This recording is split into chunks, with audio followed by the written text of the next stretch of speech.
Good morning. The Judiciary Committee will come to order, and without objection, the Chair is authorized to declare a recess of the committee at any time. We will welcome everyone to this morning's hearing on oversight of the Federal Bureau of Investigation. Before I begin this hearing, I want to take a few minutes to recognize the Chief Counsel of the Subcommittee on Crime, Terrorism, Homeland Security, and Investigations, Caroline Lynch.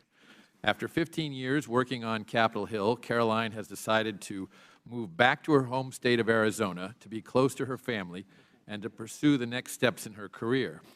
Needless to say, we are very sad to see Caroline go. During her time in Washington, D.C., Caroline worked for Representative John Shadegg, both in his personal office and as Chief Counsel of the House Republican Policy Committee. In 2006, Caroline came to work for the House Judiciary Committee, and in 2008, she became Chief Counsel of the Judiciary Committee's Crime Subcommittee. At the committee, Caroline has had an enormous impact on the reform of our criminal and national security laws. Few people in Washington have done as much to promote the safety of our communities. Caroline has overseen the drafting, negotiation, and passage of critical legislation regarding the Foreign Intelligence Surveillance Act, the Electronic Communications Privacy Act, and the most sweeping set of reforms to government surveillance practices in nearly 40 years, the USA Freedom Act, among many other priority legislative initiatives.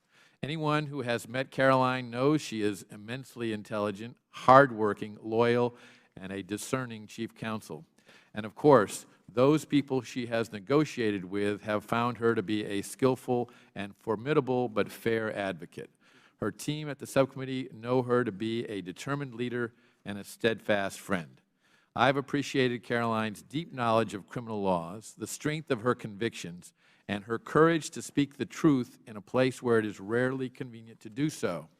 We wish Caroline well in her new endeavors, and I thank her for her years of dedicated service to this committee, the U.S. House of Representatives, and the American people.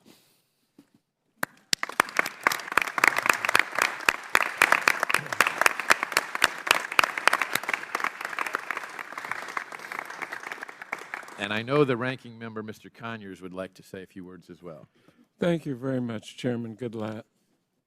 This is indeed a unique moment in our history, and on behalf of the Democratic staff and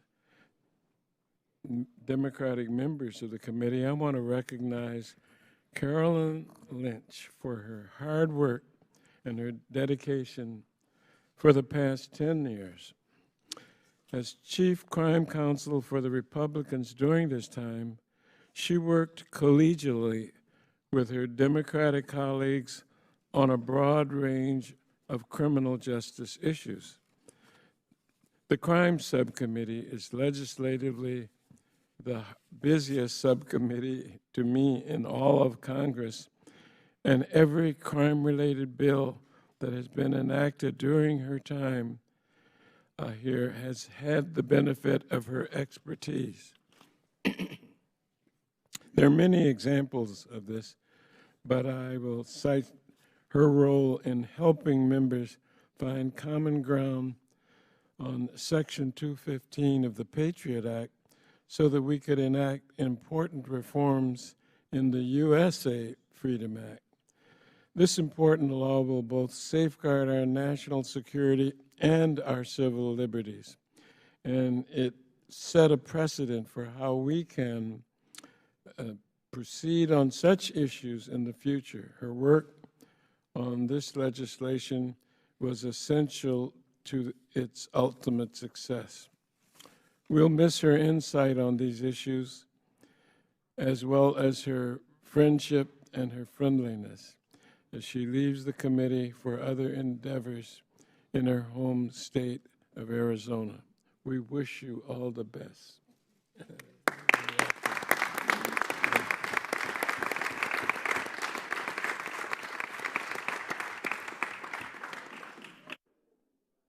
I think you would agree with me in saying that while her work is not quite done today and the rest of the week, she has also been very critical to the bipartisan work that we have been doing here the past few years culminating in 11 bills so far passing out of this committee dealing with criminal justice reform, and we thank you for the contribution you made for that, and that work has been indeed very bipartisan. So we thank you all. We now welcome Director Comey to your fourth appearance before the House Judiciary Committee since your confirmation as the 7th Director of the FBI. Needless to say, the past year since our last oversight hearing has been challenging for the FBI on a number of fronts that we hope to review with you today. I want to begin by commending the men and women of the FBI and the NYPD and the New Jersey Police Departments for their swift action in identifying and apprehending Ahmad Khan Rahami, whose cold and cowardly acts of terrorism last week injured 29 American citizens. This was the latest in a string of attacks stretching back to the 2013 Boston Marathon bombing and continuing through the terror attacks in San Bernardino, Orlando, and Minneapolis. They all share one common thread, namely radical Islam. This administration, however, including the FBI, has coined this cancer with the euphemism of countering violent extremism.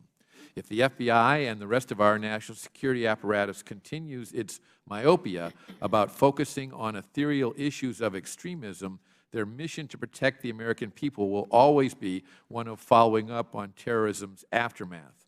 I look forward to hearing from you about how the FBI is working to proactively combat radical Islamic terrorism and put an end to this string of violence. While terrorism is a malignancy which must be purged, other events at home have called into question the confidence that Americans have historically held in a blind and impartial justice system. Former Secretary of State Hillary Clinton and the FBI's investigation into her seemingly criminal conduct is a case in point. It seems clear that former Secretary of State Hillary Clinton committed multiple felonies involving the passing of classified information through her private email server. The FBI, however, declined to refer the case for prosecution on some very questionable bases. This past Friday afternoon, the FBI released additional investigative documents from the Clinton investigation, which demonstrate, among other things, that more than 100 of the emails on Secretary Clinton's private server contained classified information, and that emails required to be preserved under Federal law were in fact destroyed. Even more alarming, we have recently learned that President Obama used a pseudonym to communicate with Secretary Clinton on her email server. Why is this relevant? As Secretary Clinton's top aide, Huma Abedin, claimed, when informed by the FBI of the existence of an email between her boss and the President, how is that not classified? Armed with knowledge of the President's now known to be false claim that he only learned of Clinton's private email account, quote, the same time everybody else learned it through news reports, end quote, did the FBI review why the President was also sending classified information over unsecure means. In effect, this President and the former Secretary of State improperly transmitted communications through non-secure channels, placing our nation's secrets in harm's way. Secretary Clinton's decision to play fast and loose with our national security concerned not simply her daughter's wedding planning or yoga routines, but instead, quoting you, Director Comey, quote, 7 email chains concerned matters that were classified at the top secret special access program level when they were sent and received. Top secret special access programs contain some of the most sensitive, secret information maintained by our government. This is a truly remarkable fact. Were anyone of lesser notoriety than Hillary Clinton guilty of doing this, that person would already be in jail. For Americans unsure what a Special Access Program, or SAP, is, it is the kind of information that a war planner would use to defeat an enemy, or even clandestine intelligence operations. The Wall Street Journal explained that a SAP usually refers to highly covert technology programs, often involving weaponry. Knowledge of these programs is usually restricted to small groups of people on a need-to-know basis. For those wondering whether this kind of information on an unsecure server is a problem, you need read no further than the Huffington Post, which reported Hillary Clinton's private email server containing tens of thousands of messages from her tenure as Secretary of State was the subject of hacking attempts from China, South Korea, and Germany after she stepped down in 2013. To conclude, let me ask everyone to engage in a thought experiment. One of this nation's signature accomplishments in the war on terror was the raid on Abbottabad, Pakistan, on May 2, 2011, that resulted in the killing of Osama bin Laden. That operation, which was conducted by an elite team of U.S. Navy special operators, was, of course, highly classified. Now imagine, if you will, that classified information relating to the raid was passed through a non-secure email server and was accessed by nations or individuals hostile to the United States. Rather than a highly successful covert operation, we might have had a team of dead U.S. servicemen. Hillary Clinton chose to send and receive top-secret information over a personal, unsecure computer server housed in her various homes and once reportedly placed in a bathroom closet. These actions, without a doubt, opened these communications to hostile interception by our enemies and those who wish America harm. These facts, and not the imagined history I have asked you to contemplate, were the basis of the investigation by the FBI, and these are the facts that you, Director Comey, chose to hold unworthy of a recommendation to prosecute, saying that no reasonable prosecutor would bring such a case. We, as Congress and the American people, are troubled how such gross negligence is not punished, and why there seems to be a different standard for the politically well-connected, particularly if your name is Clinton. Mr. Director, I look forward to your testimony today.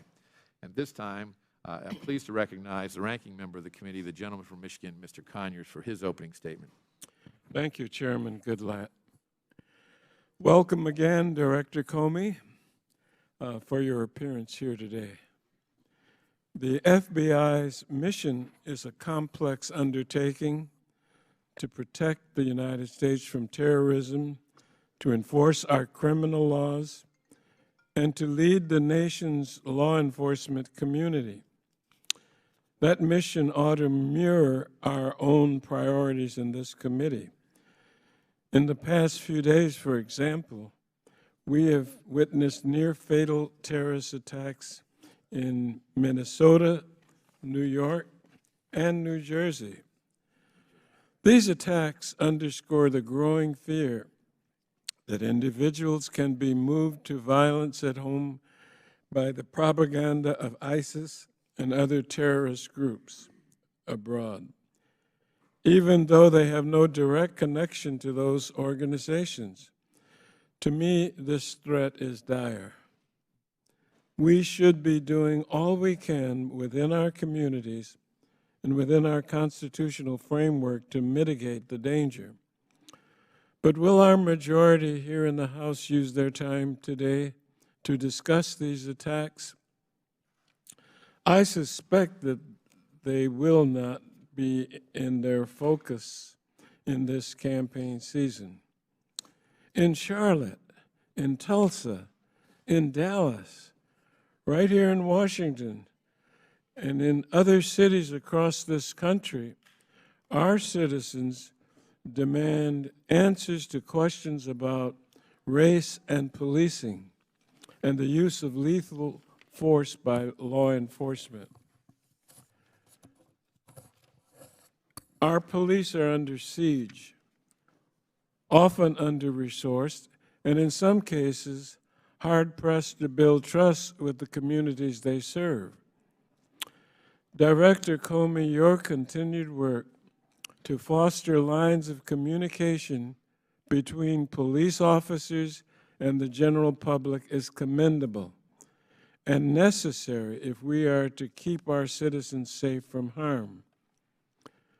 But will my colleagues discuss this pressing issue with the director of the FBI, whose leadership in the law enforcement community is paramount?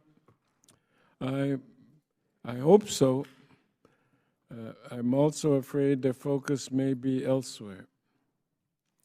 The FBI is the lead agency in the investigation of cyber-based terrorism, computer intrusions, online sexual exploitation, and major cyber fraud. We've known for some years about the persistent cyber threat to our critical infrastructure. Now we hear reports of a new cyber threat to the very basis of our democratic process. Twice this summer, Director Comey, I wrote to you with my fellow ranking members to ask you to look into reports that Russian state actors are working to undermine our election process. Without objection, Mr. Chairman, I ask that both these letters be placed in the record. Without objection, they will be made a part of the record. Thank you. It is now the clear consensus of the intelligence community that the Russian government was behind the hack of the Democratic National Committee, and not, as some suggested, somebody sitting on their bed that weighs 400 pounds.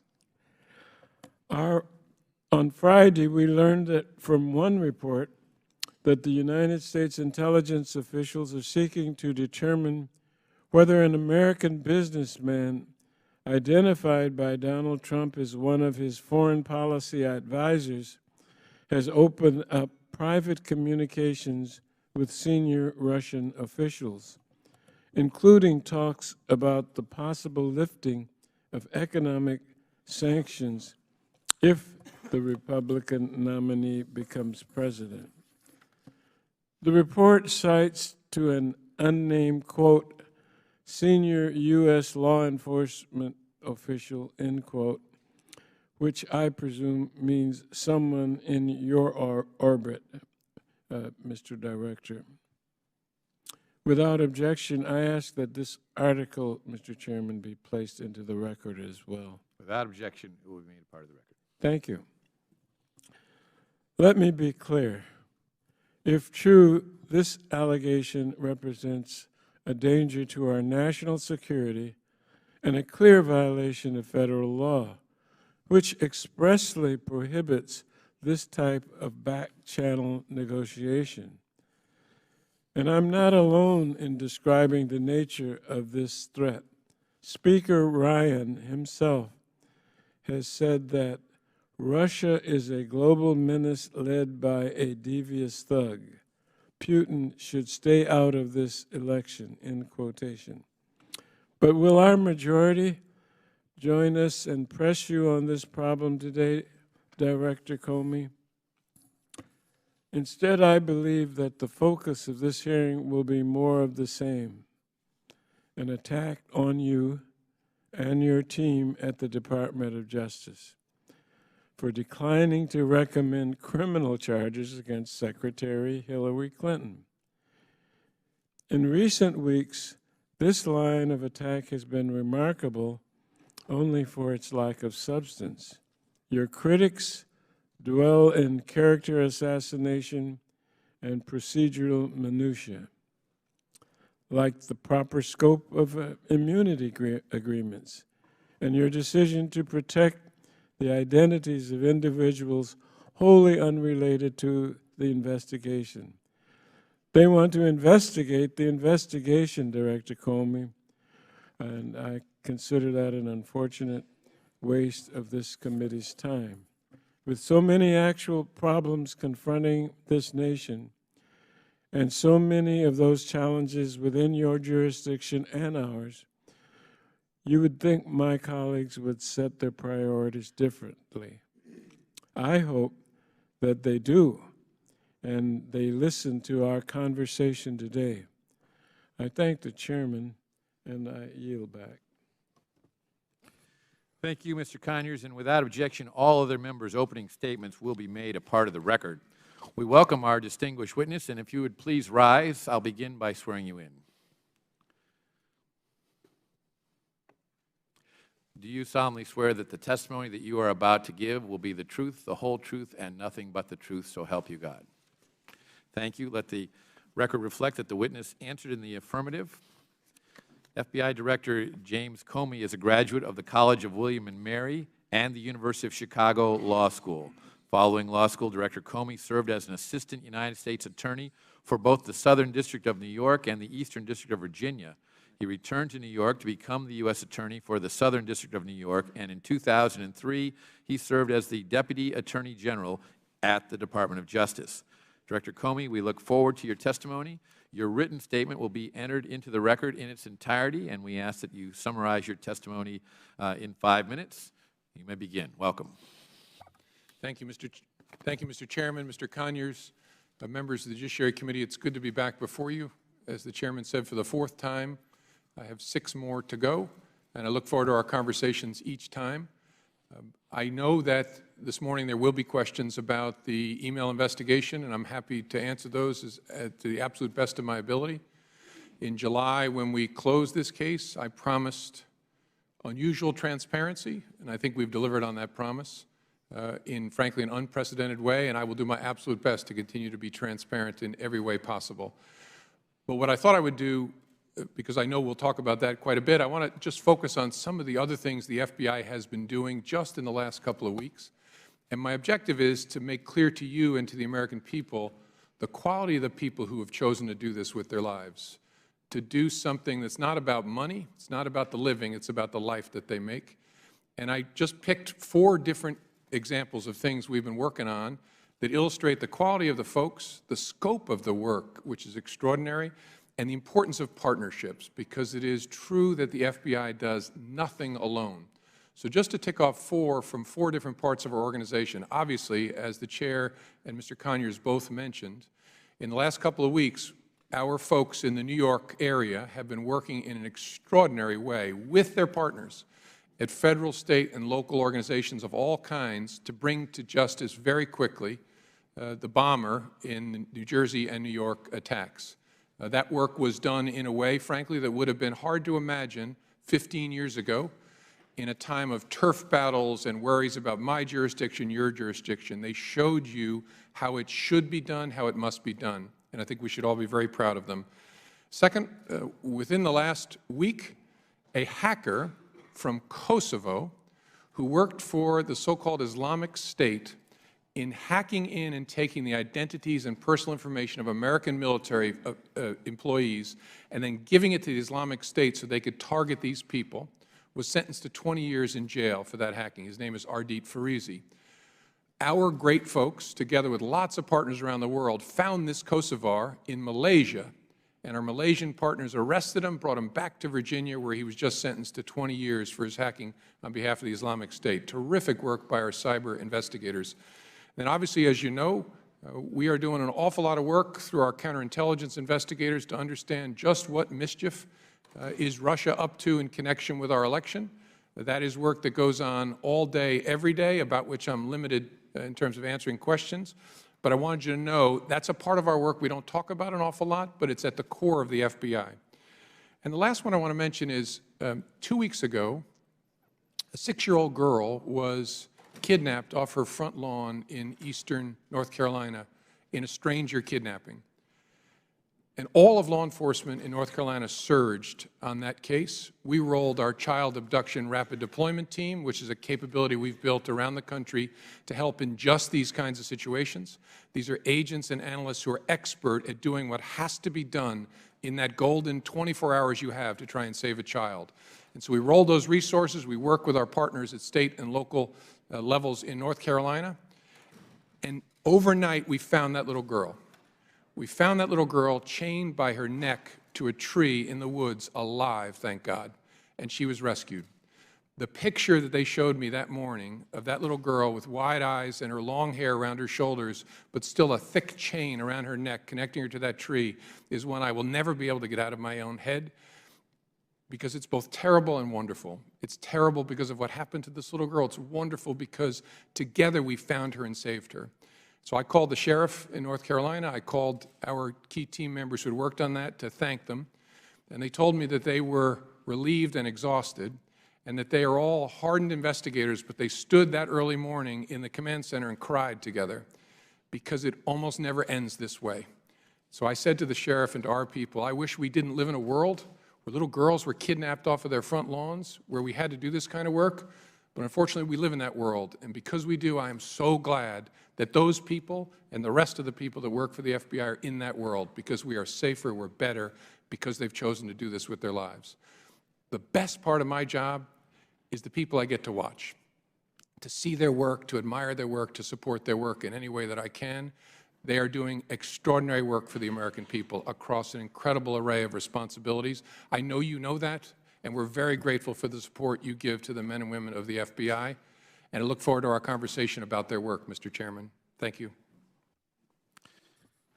Thank you, Director Comey. We'll now begin questioning under the 5-minute rule, and I'll begin by recognizing myself.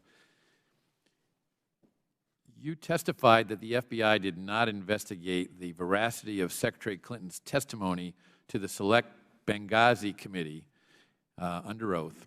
We referred the matter to the United States Attorney for the District of Columbia. Is the FBI now investigating the veracity of Secretary Clinton's testimony to the Select Benghazi Committee? Thank you, Mr. Chairman. The Department has the referral. I think there were 2 separate referrals. Has the referrals. Now it's pending. And so I'm not going to comment on a pending matter at this point. But the matter has been received by the Department of Justice. They have the letters from the committee. And you cannot tell us whether or not you are indeed investigating? I can't. When do you expect that you'll be able to tell us more about this pending matter before the FBI? I don't know, sir. Paul Combetta with Platte River Networks posted to Reddit asking how to strip out a VIP's, very VIP email address from a bunch of archived email, end quote. He went on, quote, "The issue is that these emails involve the private email address of someone you'd recognize, and we're trying to replace it with a placeholder address as to not expose it," end quote. This clearly demonstrates actions taken to destroy evidence by those operating Secretary Clinton's private server and by her staff. Certainly, Combetta did not take it upon himself to destroy evidence, but had been instructed to do so by Secretary Clinton or her staff.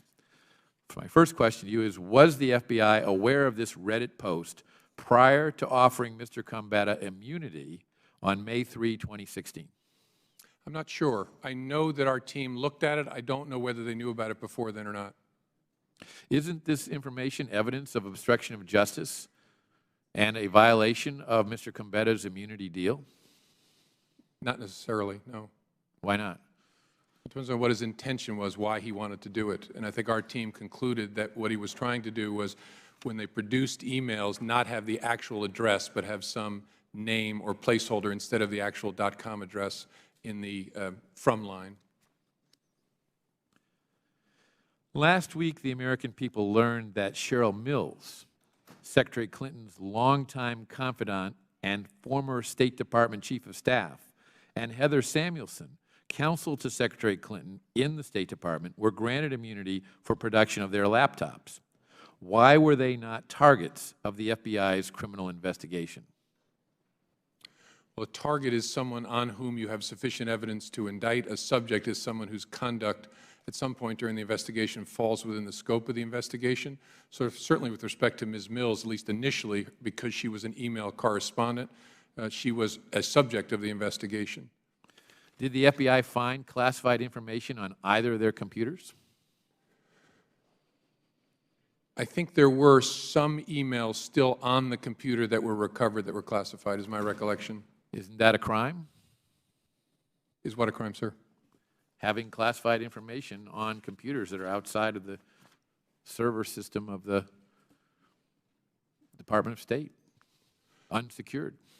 No, it's certainly something, without knowing more, you couldn't conclude whether it was a crime. You'd have to know what were the circumstances, what was the intention around that, but it's certainly something, it's the reason we conducted a year-long investigation to understand where emails had gone on an unclassified system that contained classified information. And what did you determine with regard to the emails found on her computer? I hope I'm getting this right, and my troops will correct me if I'm wrong, but they were duplicates of emails that had been produced, because the emails had been used to sort before a production. Now, both Cheryl Mills and Heather Samuelson were granted immunity for production of these computers, these laptops, why were they then allowed to sit in on the interview with Secretary Clinton? Right. The Department of Justice reached a letter agreement with the two lawyers to give them what's called act of production immunity, meaning nothing that's found on the laptop they turn over will be used against them directly, and which is a fairly normal tool in investigations. They were, Ms. Mills in particular was a member of the Secretary Clinton's legal team, and so Secretary Clinton decides which of her lawyers come to voluntary interviews with the FBI. Is it usual to allow a witness or potential witness in a subsequent prosecution, had one been undertaken, to be present in the room when the FBI interviews another witness and potential target of an investigation? The FBI has no ability to exclude or include any lawyer that a subject being interviewed chooses to have there. Even if the lawyer is a witness in the case, can you cite any other instance in which a witness to a criminal investigation who has already been interviewed by the FBI has been allowed to accompany and serve as legal counsel to the target of that investigation? I can't from personal experience. It wouldn't surprise me if it happened. The Department of Justice, the FBI has no ability to decide who comes to an interview in a voluntary interview context. If it was a judicial proceeding, a judge could police who could be there, and obviously lawyers are governed by canons of ethics to decide what matters they can be involved in, but it doesn't fall to us to say you can be in, you can't be in. But wouldn't you agree that it is a conflict of interest for them to serve as attorneys for Secretary Clinton in this matter, having been interviewed by the FBI as witnesses? That's a question a lawyer has to answer for him or herself. You're a lawyer, Director Comey. What's your opinion of that? Oh, I don't want to offer an opinion on that, but that's something a lawyer has to decide for themselves. I assume with counsel and consulting our canons of ethics, what matters you can be involved in and what you can't. But again, the Bureau's role in conducting a voluntary interview is to interview the subject. Who they bring is up to them. How can you trust the veracity of Secretary Clinton's answers, knowing that witnesses previously interviewed by the FBI were allowed to participate in the interview? We assess the answers based on what's said and all the other evidence we've gathered. In consultation with her, quote, attorneys who are also witnesses to what was previously done earlier and may, in fact, have themselves violated the law for which they requested and were granted immunity. Again, the answer is, the answer is the same. We make the assessment based on what the witness says and the other evidence we've gathered in the case. Who's sitting there, to me, is not particularly germane.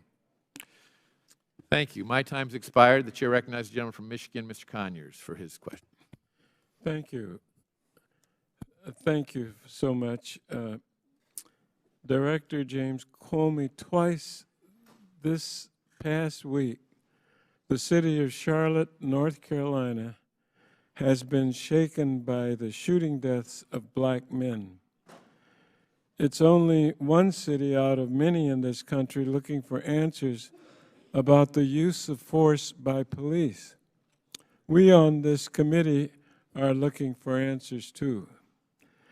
You are a vocal advocate for better collection of information about violent encounters between police and civilians. Has the FBI's ability to collect this information improved in the years since we have last discussed it? And why are these statistics so important to our current discussion on the use of force by police? Thank you, Mr. Conyers. We're having passionate, important conversations in this country about police use of force in connection with encounters with civilians, especially with African Americans. Yes. All of those conversations are uninformed today. They're all driven by anecdote because as a country we simply don't have the information to know, do we have an epidemic of violence directed by law enforcement against black folks? Do we have an epidemic involving brown folks, white folks? We just don't know. And in the absence of that data, we're driven entirely by anecdote, and that's a very bad place to be. I don't know whether there's an epidemic of violence. My instincts tell me there isn't, but I don't know. I can't tell you whether shootings involving people of any different color are up or down or sideways, and nor can anybody else in this country. And so to discuss the most important things that are going on in this country, we need information, and the government should collect it. I can't think of something that's more inherently governmental than the need to use deadly force in an encounter during law enforcement work. And so what's changed in the last year, which is really good news, is that everybody in leadership in law enforcement in the United States has agreed with this, and they've agreed the FBI will build and maintain a database where we collect important information about all such encounters involving the use of deadly force. That will allow us to know what's going on in this country so we can have a thoughtful conversation and resist being ruled by individual anecdotes. That's why it matters so much. We're making progress. We will have this done. I'd like to have it done in the next year. Certainly in the next 2 years, this database will be up and running because everybody gets why it matters so much. Thank you. On August 30th, I wrote to you regarding Donald Trump's extensive connections to the Russian government. The letter cites to a number of troubling reports, some that suggest mere conflicts of interest, others that might suggest evidence of a crime. Last Friday, we read a new report suggesting that Mr. Trump's foreign policy advisor has been meeting with high-ranking sanctioned officials in Moscow to discuss lifting economic sanctions if Mr. Donald Trump becomes president. The same report quotes, quote, a senior United States law enforcement official who says that this relationship is being, quote, actively monitored and investigated, end quotation. Is the FBI investigating the activities of Mr. Trump or any advisor to the Trump campaign with respect to any line of communication between the campaign and the Russian government? I can't say, sir. As I said in response to a different question from the Chairman, we don't confirm or deny investigations. Well, more generally then, is it lawful for a private citizen to enter into official government negotiations with a foreign nation? I don't think it's appropriate for me to answer that hypothetical. Mm-hmm. Well, in my view, our research shows that it is not. The Logan Act, 18 U.S.C. Section 953, prohibits this conduct, in my view. And finally, does Mr. Trump currently receive intelligence briefings from the FBI? Both candidates and their running mates are offered on a regular basis briefings from the entire intelligence community. Some portion of the first briefing included an FBI segment, so yes. Does his staff attend those meetings as well? No, just the candidate and the vice presidential candidate. And finally, if a member of either You know, I'm wrong. I'm sorry, I got to correct what I said. Each was allowed to bring 2 people. And as I recall, Mr. Trump did bring 2 individuals with clearances to the briefing. Secretary Clinton did not. I'm sorry, I misstated that. All right. Finally, if a member of either campaign were engaged in secret back-channel communications with a foreign adversary, could that line of communication pose a threat to national security? Mr. Conyers, I don't think it's appropriate, given that I'm not commenting on whether we have an investigation, to answer hypotheticals that might make it look like I'm commenting on whether we have an investigation. So I'd prefer not to answer that, sir. Well, thank you for being here today, and I thank the chairman and yield back. Sure, thanks, gentlemen. Recognize the gentleman from Wisconsin, Mr. Sensenbrenner, for 5 minutes. Thank you, Mr. Chairman. Director Comey, welcome. Who authorized granting Cheryl Mills immunity? I'm sorry? Who authorized granting Cheryl Mills immunity? It's a decision made by the Department of Justice. I don't know at what level inside. In our investigations, if any kind of immunity comes from the prosecutors, not the investigators. Okay. Did she request immunity? I don't know for sure what the negotiations involved. I believe her lawyer asked for act of production immunity with respect to the production of her laptop. That's my understanding. But again, the FBI wasn't part of those conversations. Now, it's been a matter of public record that Secretary Clinton brought 9 people into the room where 2 FBI agents were questioning her. Is that normal practice? No, there is a normal practice. I've done interviews with a big crowd and some with just the subject. It's unusual to have that large a number, but it's not unprecedented in my experience. Now, Cheryl Mills, also stated that she was an attorney. I'm very concerned that when a fact witness represents a client who might be the target of an investigation, there's a conflict of interest. And, rather than letting Ms. Mills make a determination, would the FBI be willing to refer the matter of a fact witness, Ms. Mills in this case, representing a target, Secretary Clinton in this case, to the appropriate bar association for investigation? That's not a role for the FBI. We're even though I happen to be a lawyer, we're not lawyers, we're investigators. Okay. So that's a question for the legal part of the Department of Justice. Okay. Why did Ms. Mills request immunity? Was she hiding something, or was she afraid that something would incriminate her that was on her laptop? I don't know. I'm sure that's a conversation she and her lawyer had, and then her lawyer had with lawyers at the department. I just don't know. Mm-hmm. Well, there was an op-ed by Professor Jonathan Turley that appeared in the media that said that there are a lot of good cases scuttled by granting immunity, and there was lots of immunity that was granted here. Doesn't it concern you as an investigator that your chiefs in the Justice Department decided to become an immunity-producing machine for many people who would have been very key witnesses should there have been a prosecution? I don't think of it that way. It doesn't strike me there was a lot of immunity issued in this case. I know it's a complicated subject, but there's all different kinds of immunity. There's probably 3 different kinds that featured in this case. Fairly typical in a complex white-collar case, especially as you try and work your way up towards your subject. So my overall reaction is this looks like ordinary investigative process to me. Well, the target was not an ordinary target. I think we all know that. And since you announced that there would be no prosecution of Secretary Clinton in July, there have been several very material issues that are troubling. And would thus not require a reopening of the investigation to solve those issues? I haven't seen anything that would come near to that kind of situation. Oh. I know there's lots of questions, lots of controversy. I'm very proud of the way this was done. Well, come on now, with all, due respect.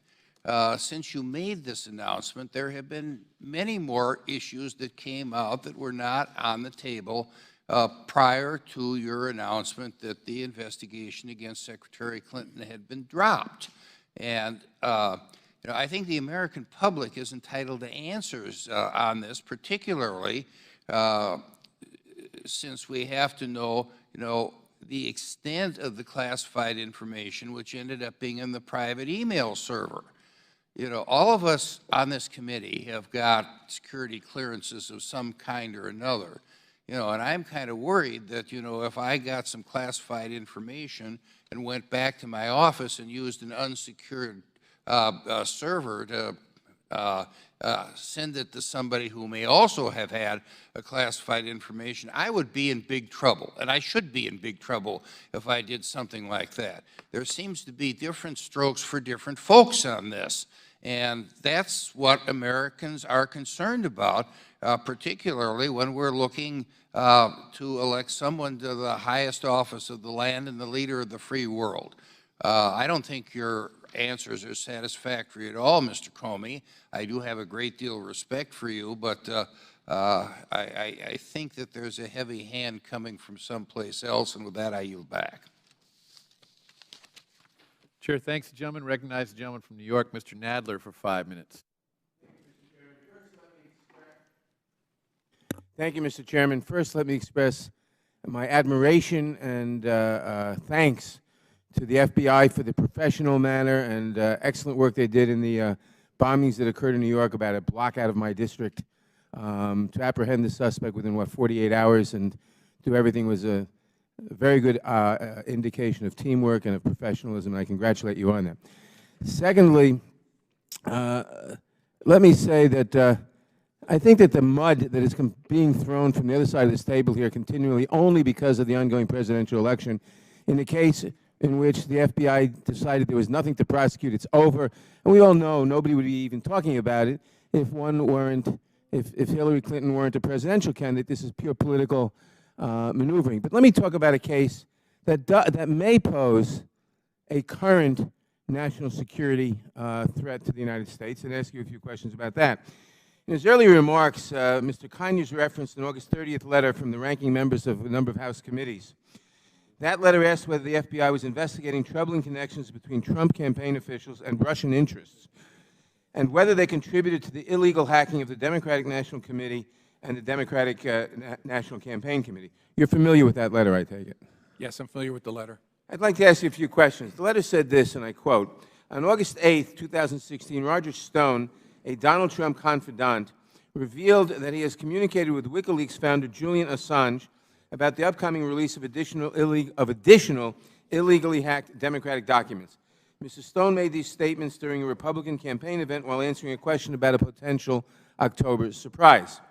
Obviously, if someone is stating publicly that he is in direct communication with the organization that obtained these illegally hacked documents, I assume the FBI would want to talk to that person. Has the FBI interviewed Roger Stone about his communications with Julian Assange or his knowledge of how WikiLeaks got these illegally obtained documents? I can't comment on that. Mr. Stone stated that he has knowledge about upcoming leaks of additional illegally hacked documents. Has the FBI asked him about those communications? I also can't comment on that. Because it's an ongoing investigation? I don't want to confirm whether there is or is not an investigation. That's the way I answered Mr. Conyers' questions as well. Director Comey, the FBI acknowledged in public statements and testimony that it was investigating Secretary Clinton's use of a private email server, and that was while the investigation was still ongoing. Now you can't comment on whether there's an investigation. Is there a different standard for Secretary Clinton and Donald Trump? If not, what is the consistent standard? No, our standard is we do not confirm or deny the existence of investigations. There's an exception for that when there is a need for the public to be reassured, when it's obvious, it's apparent given our activities, public activities, that the investigation is ongoing. But our overwhelming rule is we do not comment except in certain exceptional circumstances. Aren't there exceptional circumstances when close officials to a candidate of a major political party for the United States says publicly that he's in communication with foreign officials and anticipates further illegal activity? I don't think so. Mr. Trump's campaign chairman, Paul Manafort, resigned after failing to disclose his role in assisting a pro-Russian party in Ukraine. The Associated Press reported, and I quote, Donald Trump's campaign chairman helped a pro-Russian party in Ukraine secretly route $2.2 million in payments to two prominent Washington lobbying firms in 2012, and did so in a way that effectively obscured the foreign political party's efforts to influence U.S. policy. Has the FBI interviewed Mr. Manafort about his failure to disclose his work for this foreign government as federal law requires? I have to give you the same answer, Mr. Nadler. Has the FBI interviewed Rick Gates, who reportedly still works for the Trump campaign, about his involvement in this scheme? Same answer, sir. Director Comey, after you investigated Secretary Clinton, you made a decision to explain publicly who you interviewed and why. You also disclosed documents, including notes from those interviews. Why shouldn't the American people have the same level of information about your investigation of those associated with Mr. Trump? I'm not confirming that we're investigating people associated with Mr. Trump. In the matter of the email investigation, it was our judgment, my judgment, and the rest of the FBI's judgment that those were exceptional circumstances where the public needed transparency. Okay. My final question is the following. You investigated Secretary Clinton's emails and so forth, everything we've been talking about. You concluded, I believe quite properly, that there was nothing to prosecute. And you announced, in my opinion, quite properly, that you had investigated it and there was nothing there, or there was nothing to prosecute. That was proper. But having announced, when a prosecutorial agency announces that we've investigated so-and-so and we've decided to prosecute because, or we've investigated so-and-so and we've decided not to prosecute because, why is it appropriate for that prosecutorial agency to go further and say, even though we've decided not to prosecute, we still think this person did this, that, or the other thing, and it was proper or improper? Why is it proper for a prosecutorial agency to characterize your opinion of the propriety of the actions of someone whom you have announced that you have decided there's nothing criminal and shouldn't be prosecuted? It's a very hard decision. That's why it's the exception to the rule. You do risk damaging someone who isn't convicted. The judgment I made in this case is, given the unusual, in fact, I hope unprecedented nature of this investigation, that it was appropriate to offer that transparency. Not an easy call. I really wrestled with it, but I think on balance it was. Let me just say, before my time expires, that I think, and I'm just talking for myself, that that was highly inappropriate, that having determined that there was nothing to prosecute and having announced that quite properly, for a prosecuting agency, for the Department of Justice to comment with comments that will be looked upon as authoritative, that what she did was right or wrong or good or bad, is not the appropriate role of a prosecuting agency, and risks, not in this case perhaps, but risk, and I talk really now because of the future. I don't want to see that happen again with regard to anybody, because it puts anybody who did not commit a crime, who you have determined, you or the Justice Department, whoever is determined, did not commit a crime, or there's no evidence sufficient to prosecute, puts them at the mercy of the opinion of an individual or individuals within the prosecuting agency, and that's just not right under our system. I yield back. Time of the gentleman has expired. Chair recognizes the gentleman from Texas, Mr. Smith, for 5 minutes. Thank you, Mr. Chairman. Director Comey, thank you for those examples of the FBI's good work in your opening statement. I think we all appreciated what the FBI has done. My first question is this: would you reopen the Clinton investigation if you discovered new information that was both relevant and substantial? It's hard for me to answer in the abstract. We would certainly look at any new and substantial information. Yeah. In general, and let's impersonalize it, in general, if you discovered new information that was substantial and relevant, you would reopen an investigation, would you not? Again, even in general, I don't think we can answer that in the abstract. What we can say is if any investigation, if people have new and substantial information, we'd like to see it so we can make an evaluation. Okay. Let me give you some examples and mention several new developments that I think have occurred and ask you if you have become aware of them. The first example is what the chairman mentioned a while ago. An employee at a company that managed former Secretary Clinton's private email server said, quote, "I need to strip out a VIP's, very VIP, email address from a bunch of archived emails. Basically, they don't want the VIP's email address exposed to anyone." I assume you're aware of that. I'm aware of that.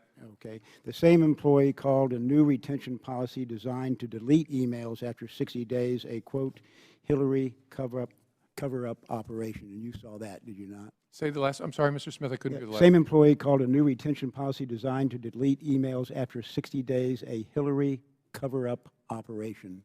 You saw that? I don't know that particular language. Okay. We'll get you the source, but you can take my word for it that that's what he said. I will. Another example, a former Clinton Foundation employee who also managed the Clinton server destroyed devices used by former Secretary Clinton by smashing them with a hammer. You're aware of that? Yes. Okay. Two employees of the company that managed former Secretary Clinton's server recently pled the Fifth Amendment to Congress to avoid self-incrimination. You're aware of that? Yes. Okay. And then lastly, 15,000 more work-related emails were discovered, though there had been an attempt to wrongly delete them. And you're aware of that? I think we discovered them. Right. To me, Director Comey, what I've cited are not the actions of innocent people. There is a distinct possibility that Mrs. Clinton or her staff directed others to destroy evidence in a government investigation, which of course is against the law. So I would urge you to reopen your investigation. Do you want to comment on that? I don't. Okay. I know you can't tell us whether you have or have not, but I believe I've given evidence of new information that is relevant and substantial that would justify reopening the investigation. My next question is this. I know you've granted immunity to a number of individuals, but if you had new information that is relevant and substantial, you would be able to investigate them further, wouldn't you? Not to quibble, the FBI doesn't grant immunity to anybody. The Department of Justice is able to grant very different kinds of immunity. Yeah, and immunity, if new and substantial evidence develops, either that a witness lied under a grant of use immunity or under any kind of immunity, of course, the Department of Justice can pursue it. Okay. Nobody gets lifetime immunity. Right. Okay. Thank you, Director Comey. Last question is this. As Chairman of the Science Committee, I issued the FBI a subpoena on September 19, 2016. The due date for a response was 2 days ago, September 26. Bureau staff has still not provided the requested information and documents. Yesterday, we pointed out to them that the Science Committee has jurisdiction over the National Institute of Standards and Technology, which sets standards for the Federal Information Security Modernization Act of 2014. I trust you intend to comply with the subpoena. I intend to continue the conversations we've been having about the subpoena. Yeah. As you know, we've made a lot of documents available to at least 6 committees. And the question of whether we should make them additional available to another committee is something that we're struggling with, but talking to your folks about. To me, there's no struggle. If we have clear jurisdiction which we can demonstrate, it, I think, obligates you to comply with the subpoena. Yes, sir. We're not trying to be disrespectful. We're just not sure we see the jurisdictional issue the way that your folks do, but we're continuing to talk about it. Okay. Thank you, Director Comey. Would the gentleman yield? I'll yield to the gentleman from California. Thank you. The chairman of the full committee had asked something earlier, and I just want to point out and ask it to be placed in the record. According to the Maryland Code of Ethics, 19301.11, it specifically prohibits a former or current government officer or employee from acting as a counsel to someone that they represented in government. I'd like that to be placed in the record. In light of the fact that the Maryland Bar Without has objection, it will be made a part of the record. in light of the fact the Maryland Bar has this prohibition, would that have changed your view of allowing her in and saying you had no authority? I'm not qualified, nor am I going to answer questions about legal ethics in this forum. The FBI has no basis to exclude somebody from an interview who the subject of the interview says is on their legal team. Okay. Thank you, Director Comey. Thank you, Mr. Chairman. Yield back. Chair, thanks. Gentleman recognizes the gentlewoman from California, Ms. Lofgren, for 5 minutes. Thank you, Mr. Chairman, and thank you, Director Comey, for once again appearing before this committee as you appear before so many committees here on the House. Sometimes I wonder how you get any work done at all that you are called up here so frequently. You know, there's been a lot of focus on the private email that Secretary Clinton used, just as her predecessor, Colin Powell, used. So far as I'm aware from the public comments, there's no forensic evidence that there was a breach of that service, although theoretically you could intrude and not leave evidence. But there's been very little focus on the breach at the State Department email system. Now, it's been reported in the press that this breach of the State Department email system was one of the largest ever of a federal system and was accomplished by, according to the press, either China or Russia. I'm wondering if you are able to give us any insight into whether it was in fact the Russians who hacked into the State Department email system or whether that's still under investigation. Not in this open forum, I can't. All right. I'm hoping that we can get some insight in an appropriate classified setting on that. Now, we have watched with some concern, and I know you are also concerned, about the Russian intrusion into our election system. It's been reported to us that the Russians hacked into the Democratic National Committee database. They also hacked into the Democratic Congressional Campaign Committee, and it seems that they are making an effort to influence the outcome of this election.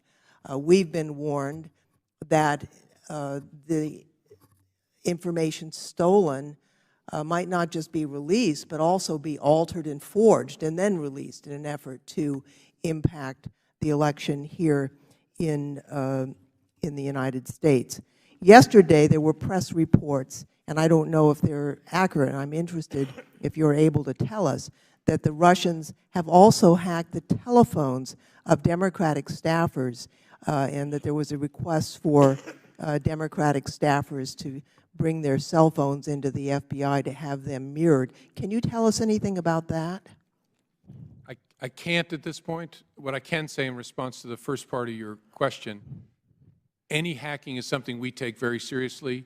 Any hacking in connection with this nation's election system is something we take extraordinarily seriously, the whole of government.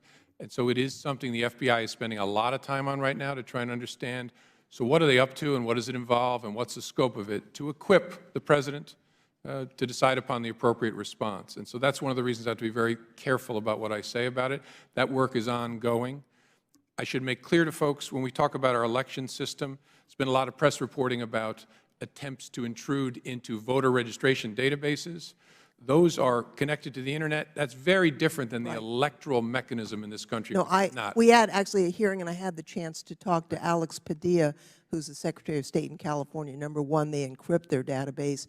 Number two, even if you were to steal it, there's backups that you couldn't steal. So you can't really manipulate that, but you could cause a lot of damage. I mean, you could create chaos on Election Day that would, and you could target that chaos to areas of where voters had a tendency to vote for one candidate over another in an attempt to influence the outcome. So it's not a benign situation, certainly, and one that we want to worry about. I want to just quickly touch on a concern I have also on cyber, on Rule 41 and how the FBI is interpreting that.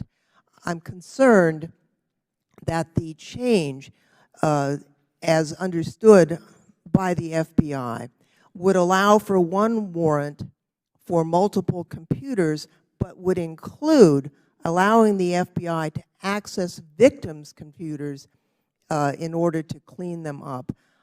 The cybersecurity experts that I've been in touch with have raised very strong concerns about that provision, especially using malware's own signaling system to disable the malware. The cyber experts who have talked to me and expressed concern believe that that ultimately could actually trigger attacks. And so I'm wondering if you have any comments on how the FBI intends to use Rule 41 vis-a-vis malware on victims' computers. Thank you. The time of the gentlewoman has expired. The witness will be permitted to answer the question. Thank you, Mr. Chairman. I'm not an expert, but one of the challenges we face, especially in dealing with these huge criminal botnets, which have harvested and connected lots of innocent people's computers, is how do we execute a search warrant to try and figure out where the bad guys are and get them away from those innocent people? And what the challenge we've been facing is to go to every single jurisdiction and get a warrant would take literally years. And so we're trying to figure out, can we use Rule 41 to have one judge issue that order and give us that authority? Mr. Chairman, I know my time has expired. I'd just like to close by expressing the hope that the FBI might seek the guidance of some of the computer experts at our national labs on this very question of triggering malware attacks, and I yield back. Point is well taken. The Chair recognizes the gentleman from Ohio, Mr. Shabbat, for 5 minutes. Thank you, Mr. Chairman. Director Comey, Chairman Goodlatte, in his introduction of you, mentioned that you're a graduate of the College of William & Mary, and as you may well know, I'm a graduate of William & Mary as well. Anyway, you may remember that our alma mater is very proud of something called the Honor Code. And I checked out the wording of the Honor Code to make sure that I was correct on it, and I'll tell you exactly what it says. It says, as a member of the William & Mary community, I pledge on my honor not to lie, cheat, or steal, either in my academic or in my personal life, unquote. Well, one of the people whose behavior you investigated, Hillary Clinton, didn't have the good fortune to attend the College of William & Mary, but she did attend Wellesley. And I wondered whether they had an honor code, and I found out, I looked it up, they do, and they did. And here's what it says. As a Wellesley College student, I will act with honesty, integrity, and respect. In making this commitment, I am accountable to the community and dedicate myself to a life of honor, unquote. Let me repeat part of that again. I will act with honesty. Now, I'm sure the young women attending Wellesley today and those that have attended it in the past are proud that one of their own could be the next President of the United States. But a majority of the American people have come to the conclusion that Hillary Clinton is not honest and cannot be trusted. It's about 2 to 1 who say that she's dishonest. In the latest Quinnipiac poll, for example, the question being, would you say that Hillary Clinton is honest or not? 65% said no, and only 32% said yes, she is honest. You know, Republicans and Democrats, not surprisingly, were overwhelmingly one way or the other, but independents, 80% of them said nope, she's not honest, and only 19% of them said she is. So, Director Comey, since you and your people were the ones who investigated Hillary Clinton's email scandal, I'd just like to ask a couple of questions. First, Hillary Clinton claimed over and over that none of the emails that she sent contained classified information. Was she truthful when she said that? As I said when I testified in July, there were, I'm forgetting now after 2.5 months the exact number, but there were 80 or so emails that contained classified information. Okay, so she said they didn't contain classified information, and they did, so that sounds like not being truthful. Not trying to put words into your mouth, but I think that's what that means. Hillary Clinton then came up with a fallback position saying, well, none of the emails I sent were marked classified, but that wasn't true either, was it?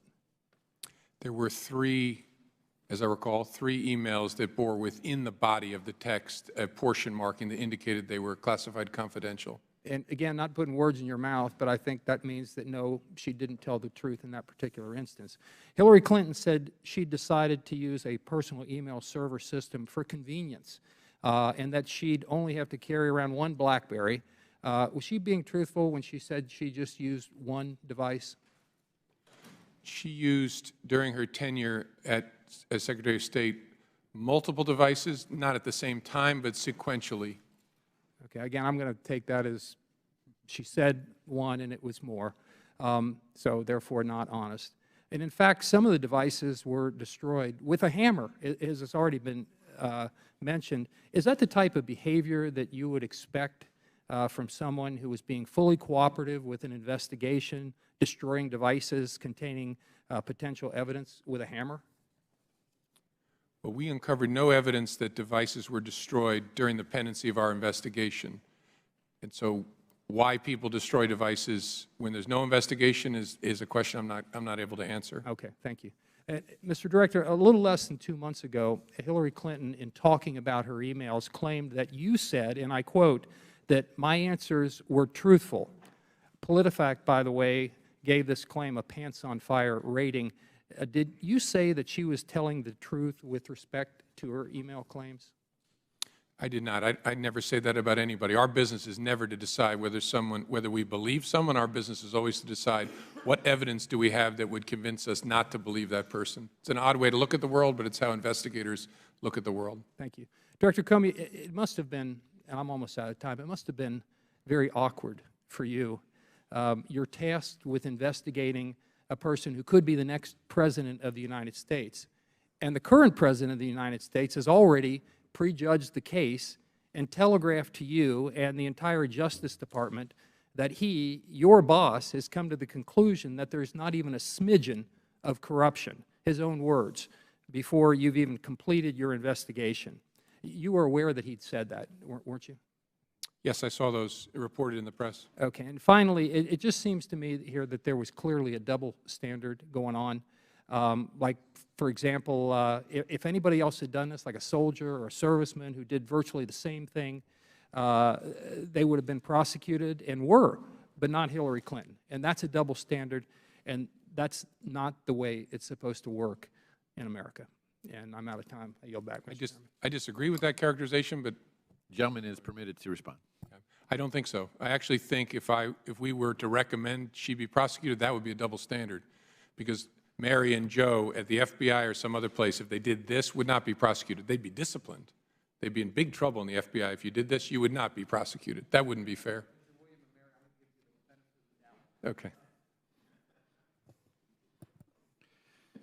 The time of the gentleman has expired. The chair recognizes the gentlewoman from Texas, Ms. Jackson Lee, for 5 minutes. Chairman, thank you so very much. Many Americans have come to trust Hillary Clinton as a dedicated, committed public servant. But I believe it's important as we address these questions. Let me make 1 or 2 points. My colleagues have already made it, and I look forward maybe to coming back to Washington to dealing with the potential Russian intrusion on the election system. I'm not asking you, Director, at this time. And also the issue of connecting the dots as we deal with terrorism across America. But I do want to acknowledge Eric Williams, an outstanding detailee to this Judiciary Committee. Thank him for his service. And I want to thank the SAC in Houston, Mr. Turner, for helping us in the shooting that occurred in Houston, as you well know, that gave us a great deal of fear and scare just a couple of days ago. But Director Comey, my Republican colleagues have questioned, second-guessed, and attacked you and your team of career FBI agents. They disagree with the results of your investigation. They want you to prosecute or to have the DOJ to prosecute Secretary Clinton regardless of the facts. So they've engaged in an almost daily ritual of holding hearings, desperately trying to tear down your investigation and your recommendation. I believe you testified previously that your recommendation in that case was unanimous, and your investigation was carried out by what you called an all-star team of career agents and prosecutors. Is that right? Yes, these were some of our very best. And sometimes because I'm lucky enough to be the person who represents the FBI, people think it's my conclusion. Sure, it's my conclusion, but I'm reporting what the team thought and their supervisors and their supervisors.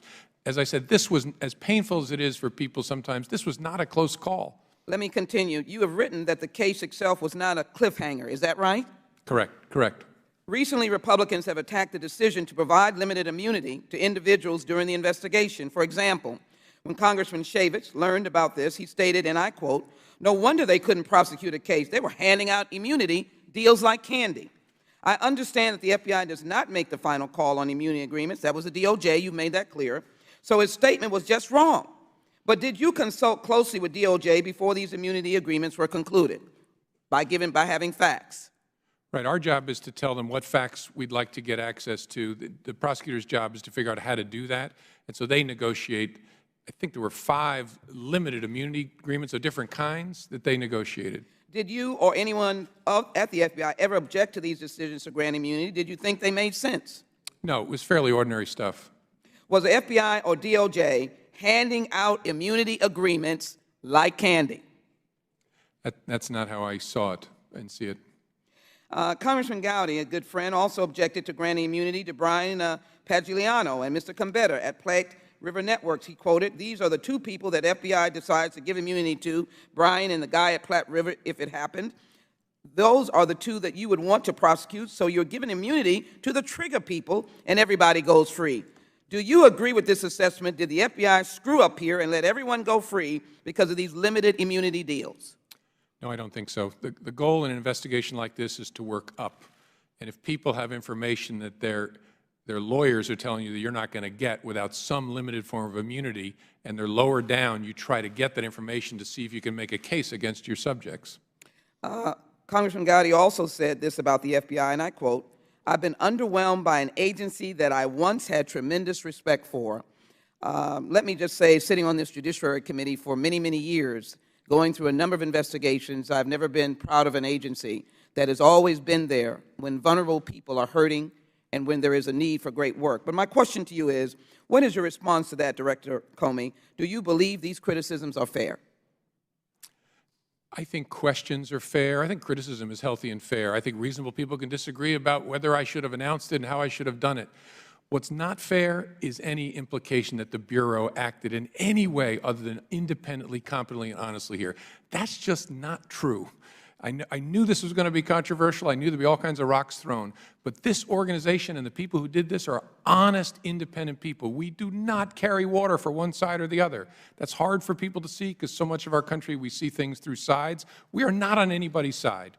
This was done exactly the way you would want it to be done. That said, questions are fair. Feedback is fair. Absolutely. But the foot soldiers, we use that term in the civil rights movement, your agents on the ground, you take issue with whether or not they were compromised or they were adhering to somebody else's message. Is that what you're saying? Absolutely. You can call us wrong, but don't call us weasels. We are not weasels. We are honest people, and we did this in that way. Whether you disagree or agree with the result, this was done the way you would want it to be done. You were able to learn that Mr. Pagliano and Mr. Gambetta, you learned what they had to say. And if anyone who provided statements to the FBI had actually provided evidence that Secretary Clinton had committed a crime, would you then have recommended prosecution to the DOJ? Oh, yeah. If the case was there, very aggressively. You sure you wouldn't have been a little nervous about doing so, a little intimidated? No, I really don't care. You don't look like it. You're kind of tall, and that's... I have a 10-year term. That's the beauty of this. Well, there's a lot of challenging things about this job. One of the great things is I have a certain amount of job security. And so, no, either way, we would have done what the facts told us should be done. So are you now second-guessing your decision regarding Hillary Clinton? No. Let me just say in conclusion, the time of the gentleman has expired. Mr. Chairman, I want to thank the Director and ask my colleagues to give the respect that this agency in this instance deserves. Thank you so very much for your service. I yield back. Chair thanks the gentleman. Recognizes the gentleman from California, Mr. Issa, for 5 minutes. Thank you, Mr. Chairman. Director, I've got a lot of concerns, but one of them refers to Reddit. At the time that the Department of Justice, at your behest or your involvement, gave Paul Gambetta immunity, did you do so knowing about all of the posts he had on Reddit and capturing all of those posts and correspondence where he was asking how to wipe or completely erase on behalf of a VVIP, so to speak? I'm not sure sitting here. My recollection is, and I'll check this and fix it if I'm wrong, that we had some awareness of the Reddit posts. I don't know whether our folks had read them all or not. We had a pretty good understanding of what we thought he had done, but that's my best recollection. Okay. In the last week, en masse, he's been deleting them from Reddit posts. Is that consistent with preserving evidence? And I say that because there's still an ongoing interest by Congress, and only in spite of Reddit's own senior, what they call flak team, trying to hide it, only because a few people caught it, do we even know about it, and is this and other committees interested in getting the backups that may exist on these deletions? I guess my question to you is he destroying evidence relevant to congressional inquiries? And I'll answer it for you, yes, he is. And what are you going to do about it? That's not something I can comment on. Well, let me go into something that concerns this body in a very specific way. As a former chairman issuing subpoenas, I issued a subpoena, and additionally, I issued preserved letters. In addition to that, now Chairman Chaffetz issued what were effectively preserved letters. Some of them were directly to Hillary Rodham Clinton while she was still Secretary. Others, the subpoena in 2013 was to Secretary Kerry. These individuals destroyed documents pursuant or took it out of Federal custody pursuant to our subpoena and our discovery. As a result, they committed crimes. My question to you is, when I was a chairman and I wanted to grant immunity to somebody, I had to go notice the Department of Justice, and you were consulted. Isn't that correct? In a particular matter? In any matter. I don't know whether the FBI is consulted in that circumstance. Okay. For the record, yes, the Department of Justice does not grant immunity without checking with Federal law enforcement to see whether it will impact any ongoing investigation. That's the reason we have a requirement to give notice. When the reverse was occurring, you were handing out like candy, according to some, immunity. Did you, or to your knowledge, Department of Justice, confer with Chairman Goodlatte, Chairman Chaffetz, Chairman Smith, or any of the other chairmen who had ongoing subpoenas and investigations? Not to my knowledge. So isn't there a double standard that when you granted immunity to these 5 individuals, you took them out of the reach of prosecution for crimes committed related to destruction of documents or withholding or other crimes pursuant to congressional subpoenas? I don't think anybody was given transactional immunity. Oh, really? Now, we have not allowed to make your immunities public, but I'm going to take the privilege of making one part of it public. I read them. You gave immunity from destruction to both of those attorneys, not just turning them over, the documents over, specifically destruction. You did the same thing with these other two individuals, Brian and Paul Cabetta. You gave them immunity from destruction. Yeah, I don't think, well, again, I could always be wrong, but I don't have them in front of me either. Well, because you don't let us take them out of the SCIF, it's a little hard for us too. But the fact is, when you read them, my answer, I'm pretty sure that what was granted was use immunity.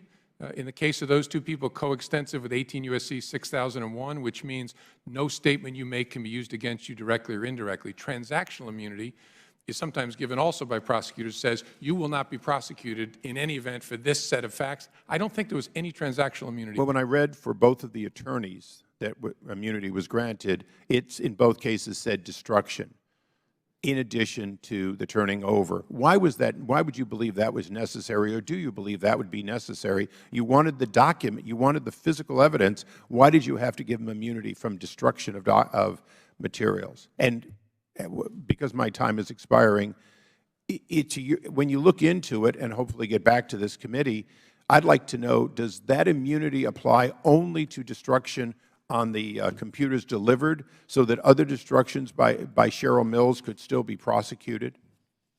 Yeah, again, my recollection is no transactional immunity was given. A protection of statements was given to the Cabetta guy and Mr. Pagliano. Thank you, Mr. Chairman. Chair, thanks, gentlemen. Recognize the gentleman from Tennessee, Mr. Cohen. Oh, Mr. Chairman, I would ask unanimous consent quickly that a group of documents be included, and I'll summarize them. They're basically the letters and subpoenas that led up to the destruction of documents that were previously held for preservation. Additionally, the blog post from Reddit, if those could all be placed in the record. Without objection, they will be made a part of the record. Thank you, Mr. Chairman. Tennessee is recognized. Thank you, sir. Director Comey, would you consider the FBI's most important job presently fighting terrorism and threats to the homeland? Yes, that's our top priority.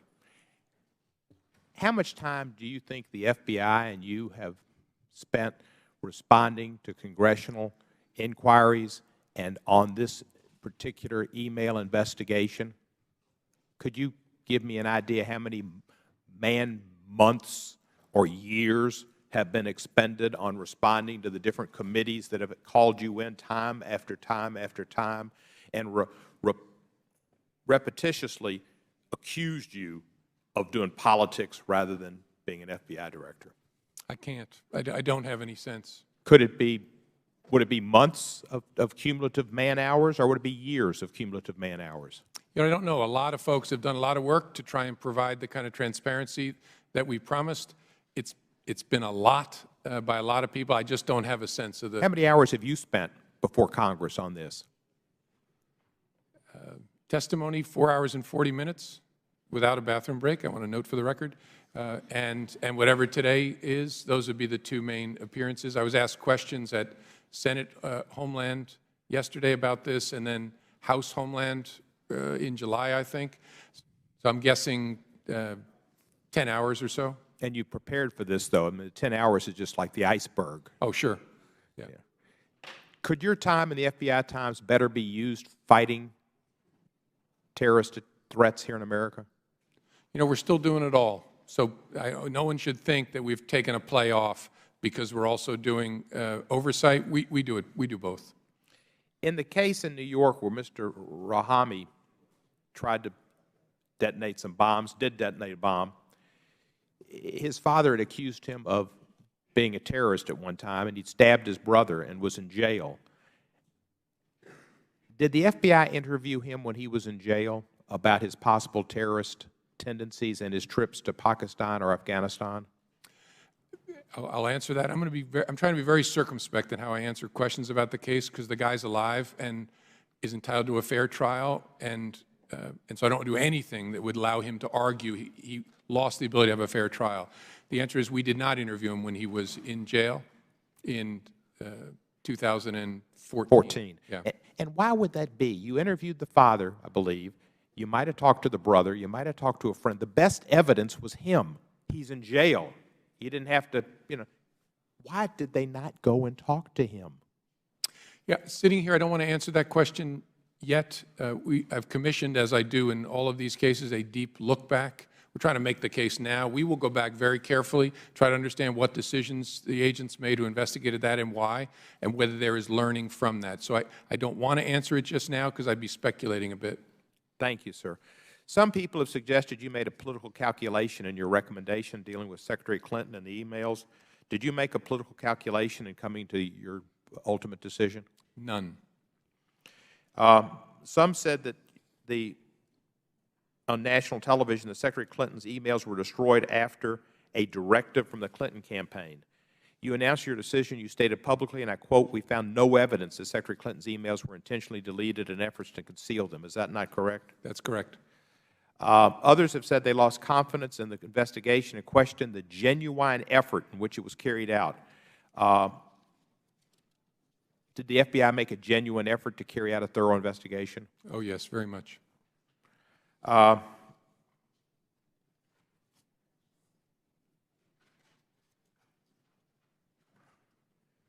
did you take some hits from the position you took when you announced your decision? A few, yeah. Difficult. Difficult, but I just thought it was the right thing to do. I'm not loving this, but I think it's important that I come and answer questions about it. As long as people have questions, I will try to answer them. You're not loving this. Do you need a bathroom break? No, I'm good. Setting a record? I'll let you know at 4:40. Thank you, sir. And FBI buildings, we know what they shouldn't be named, and you know my position on that, and I hope you keep that well in mind. You're a credit to the FBI, you're a credit to government service, and to your alma mater. And I yield back the balance of my time. Chair thanks the gentleman and recognize the gentleman from Iowa, Mr. King, for 5 minutes. Thank you, Mr. Chairman. I thank you, Director, for your testimony here before this committee. Again, listening in the exchange between yourself and Mr. Ice, I'd like to confirm that you were confirming that Mr. Combetta made the Reddit posts. I don't know if I'm confirming it. I think he did, is my understanding. But yeah, that's my understanding. I think he did. I haven't dug into that myself. I've been focused on a lot of other stuff, as we've talked about, but I think that's right. I certainly can accept that. And I'd like to just go back to the interview with Hillary Clinton and how that all came about on that July 2nd date. But first, I'm looking at the dates of the conditional immunity documents that I've reviewed, and I see that Mr. Pagliano had one dated December 22nd and another one dated December 28th. Can you tell me what brought about that second agreement, why the first one wasn't adequate, and if there was an interview with Mr. Pagliano in between those dates of December 22nd and 28th of 2015? I think what it is, and Mr. Gowdy and Mr. Marino will recognize this term, the first one is what we call a Queen for a Day agreement, which was to govern an interview, so limited use immunity for an interview.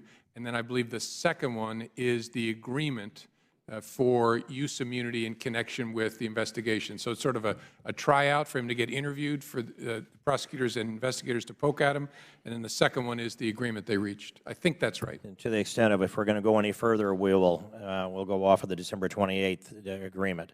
That'd be how I would understand that in your description. I think they're both important to him and his lawyer, but the first is an intermediate step to the second. Okay, thank you. Then, were you aware of the President's statement on October 9th, 2015, when he is reported, this is reported on October 9th of 2015, that he said that Hillary Clinton would not have endangered national security? Obviously, I don't know the dates, but I remember public reporting on a statement like that. In the fall in October, and I'll state it as the report I have is October 9th. Then again, on April 10th, 2016, it was reported that the President had said that Hillary Clinton was careless, but not intentionally endangering national security. Were you aware of that statement as well? Yes. And then I'd like you to, if you could characterize the interview. Sometime around, I believe, May 16th, it was reported that you said you intended to interview Hillary Clinton personally. I never said that because I never intended that. And I'm sure I didn't say that publicly. Were you aware of the report that that was your public statement? Yes. I think I read it and smiled about it. People imagine the FBI director does things that the FBI director doesn't do. In fact, and I'm not disputing your answer, I'm just simply, for the record, this is This is a record that is dated September 28th, 2016, Buffalo News. It's got your picture on it, and takes us back to, that's when it was printed, excuse me, takes us back to a document, May 16th, 2016, has a picture of you in the front of it. Now I'll ask you to introduce it into the record. It says FBI Director James Comey told reporters that he would personally interview Hillary Clinton, quote, in coming days, close quote. And I'd ask unanimous consent to introduce this article into the record. Without objection, it will be made. Thank you, Mr. Chairman. And not as a matter of indictment, I don't dispute your word on this. It's what the public expectation was hanging out there is my real point. And then with that public expectation, I think the public was surprised to learn about who was or wasn't in that room. Can you tell us who was in the room involved in either listening to or conducting the interview of Hillary Clinton on that date of July 2nd, 2016? I can't tell you for sure. I can give you a general sense. The witness and her legal team, and then on our side of the table, our agents, prosecutors from the Department of Justice. I don't know if any of our analysts were in there or not, but sort of our team, their team. And how many of your team, how many FBI investigators? I don't know for sure sitting here. I think we probably had 8 to 10 people on our side, prosecutors and agents. That's a knowable fact. I just don't know it sitting here. Prosecutors. Did Loretta Lynch have her people in there? If you mean Department of Justice lawyers, yes, sure. So how many Department of Justice lawyers would have been there? I don't know for sure. Again, I think it was probably about 8 people, probably about 4 lawyers, about 4 from the FBI. Okay. But again, I could be wrong. I think I have. So about around 4 investigators, around 4 potential prosecutors from the DOJ, a couple of attorneys for Hillary Clinton herself. That would set the scene fairly closely. I think that Secretary Clinton's team was bigger than that. I don't know the exact number. Okay. And then when you received the counsel as to the recommendation you were to make to Loretta Lynch, I'm going to just go through this quickly. You didn't review a videotape, an audio tape, or a transcript, so you would have had to rely upon the briefings from the people that were in the room who would have been your investigative team. Yes, the agents who conducted the interview, yes. And they were briefing off of notes that they had taken, which are now in the SCIF, but redacted. Right. They write them up in what's called an FBI 302. And so Loretta Lynch had her people in the room, and they would have had access to your investigators in the room. And out of that came a piece of advice to you that she had already said she was going to hand that responsibility over to you as director of the FBI as to making the recommendation, which turned out to be the decision on whether or not to indict Hillary Clinton. The time of the gentleman has expired. The director will answer the question.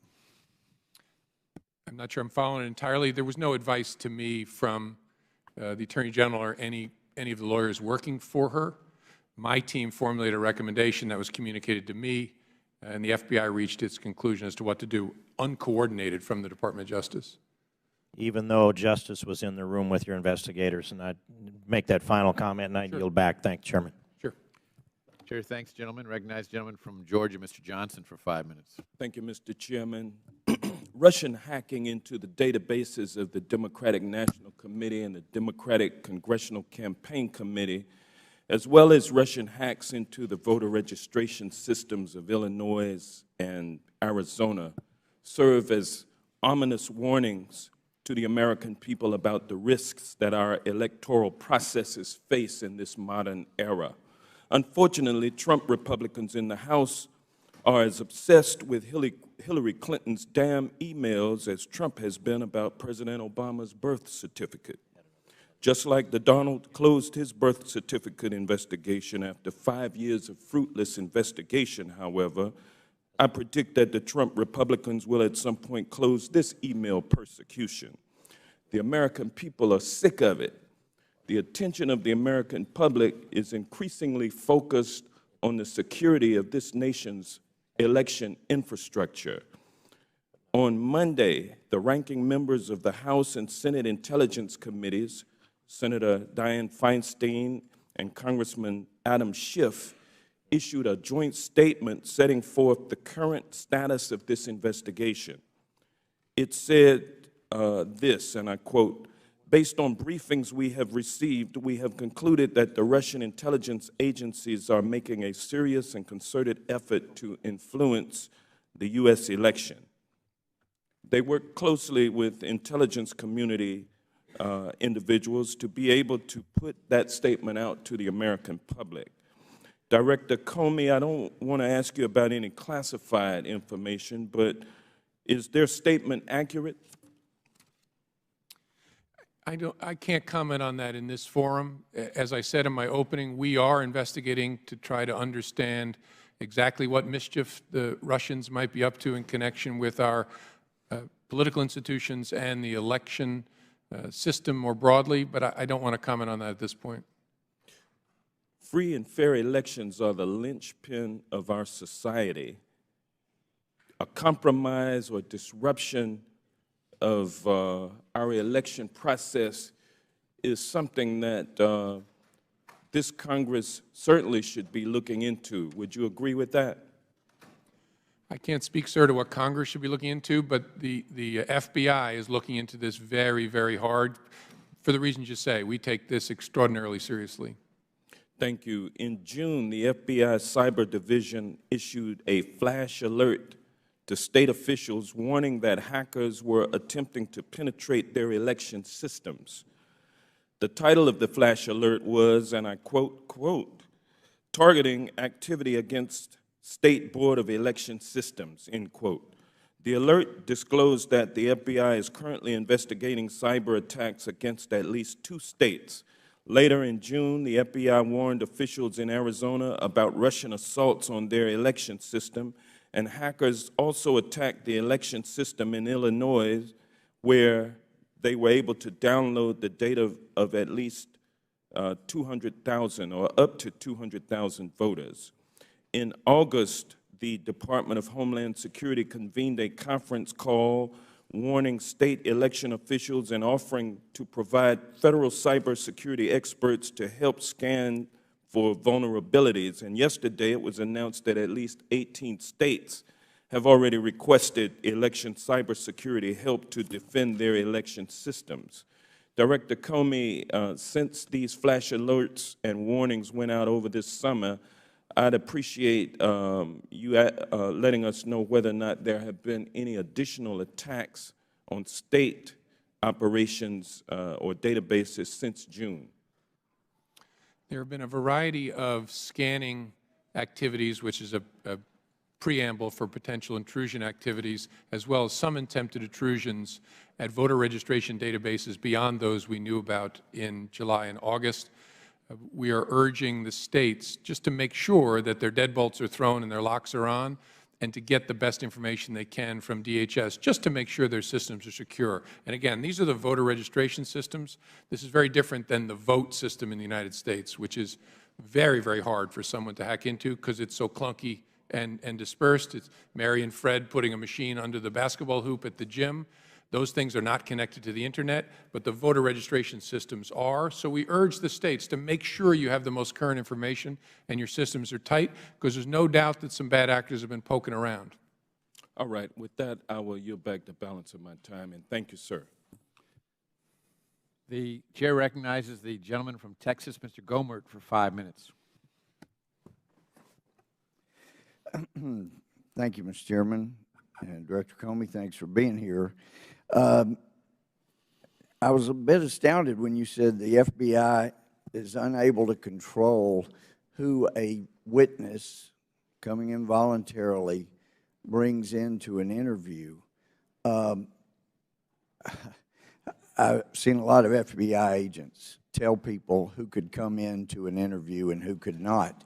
And in this case, and I'm sure you've heard some of the questions raised by smart lawyers around the country about providing immunity to people like Cheryl Mills in return for her presenting a laptop that you had every authority to get a subpoena, and if you had brought a request for a search warrant, based on what we now know, I would have had no problem signing that warrant so you could go get it anywhere you want. And in fact, I've talked to former U.S. attorneys, AUSAs, who have said if an FBI agent came in and recommended that we give immunity to a witness to get her laptop that we could get with a subpoena or warrant, then I would ask the FBI not to ever allow this agent on a case. Can you explain succinctly why you chose to give immunity without a proffer of what was on the laptop, give immunity to Cheryl Mills while she was an important witness, and you could have gotten her laptop with a warrant or subpoena? Sure. I'll give it my best shot. The immunity we're calling about here, and the details really matter that we're talking about, is act of production immunity, which says we want you to give us a thing. We won't use anything we find on that thing directly against you. Right? It's a fairly and I understand that, and I understood that from reading the immunity deal.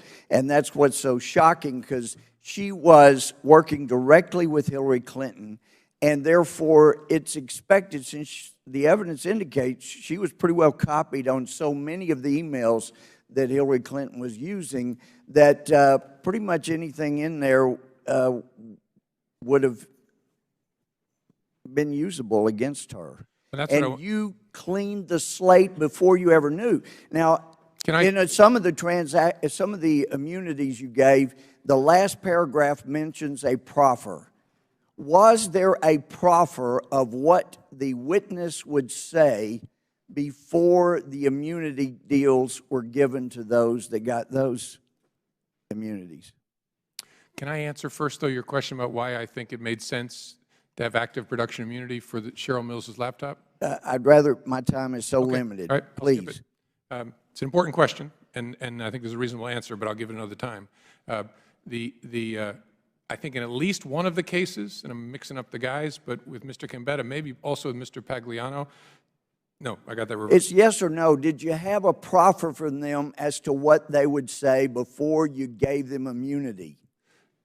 I believe there was a proffer session governed by what I just referred to as called a Queen for a Day agreement with at least one of them to try and understand what they would say. Because the deals that I've seen back 30 years ago before I went to the bench, the FBI would say, you and the DOJ, of course, we know FBI can't give immunity. It has to come from DOJ, just like it's not the FBI's job to say what a reasonable prosecutor should do or not do. You give them the evidence, and then you let them decide.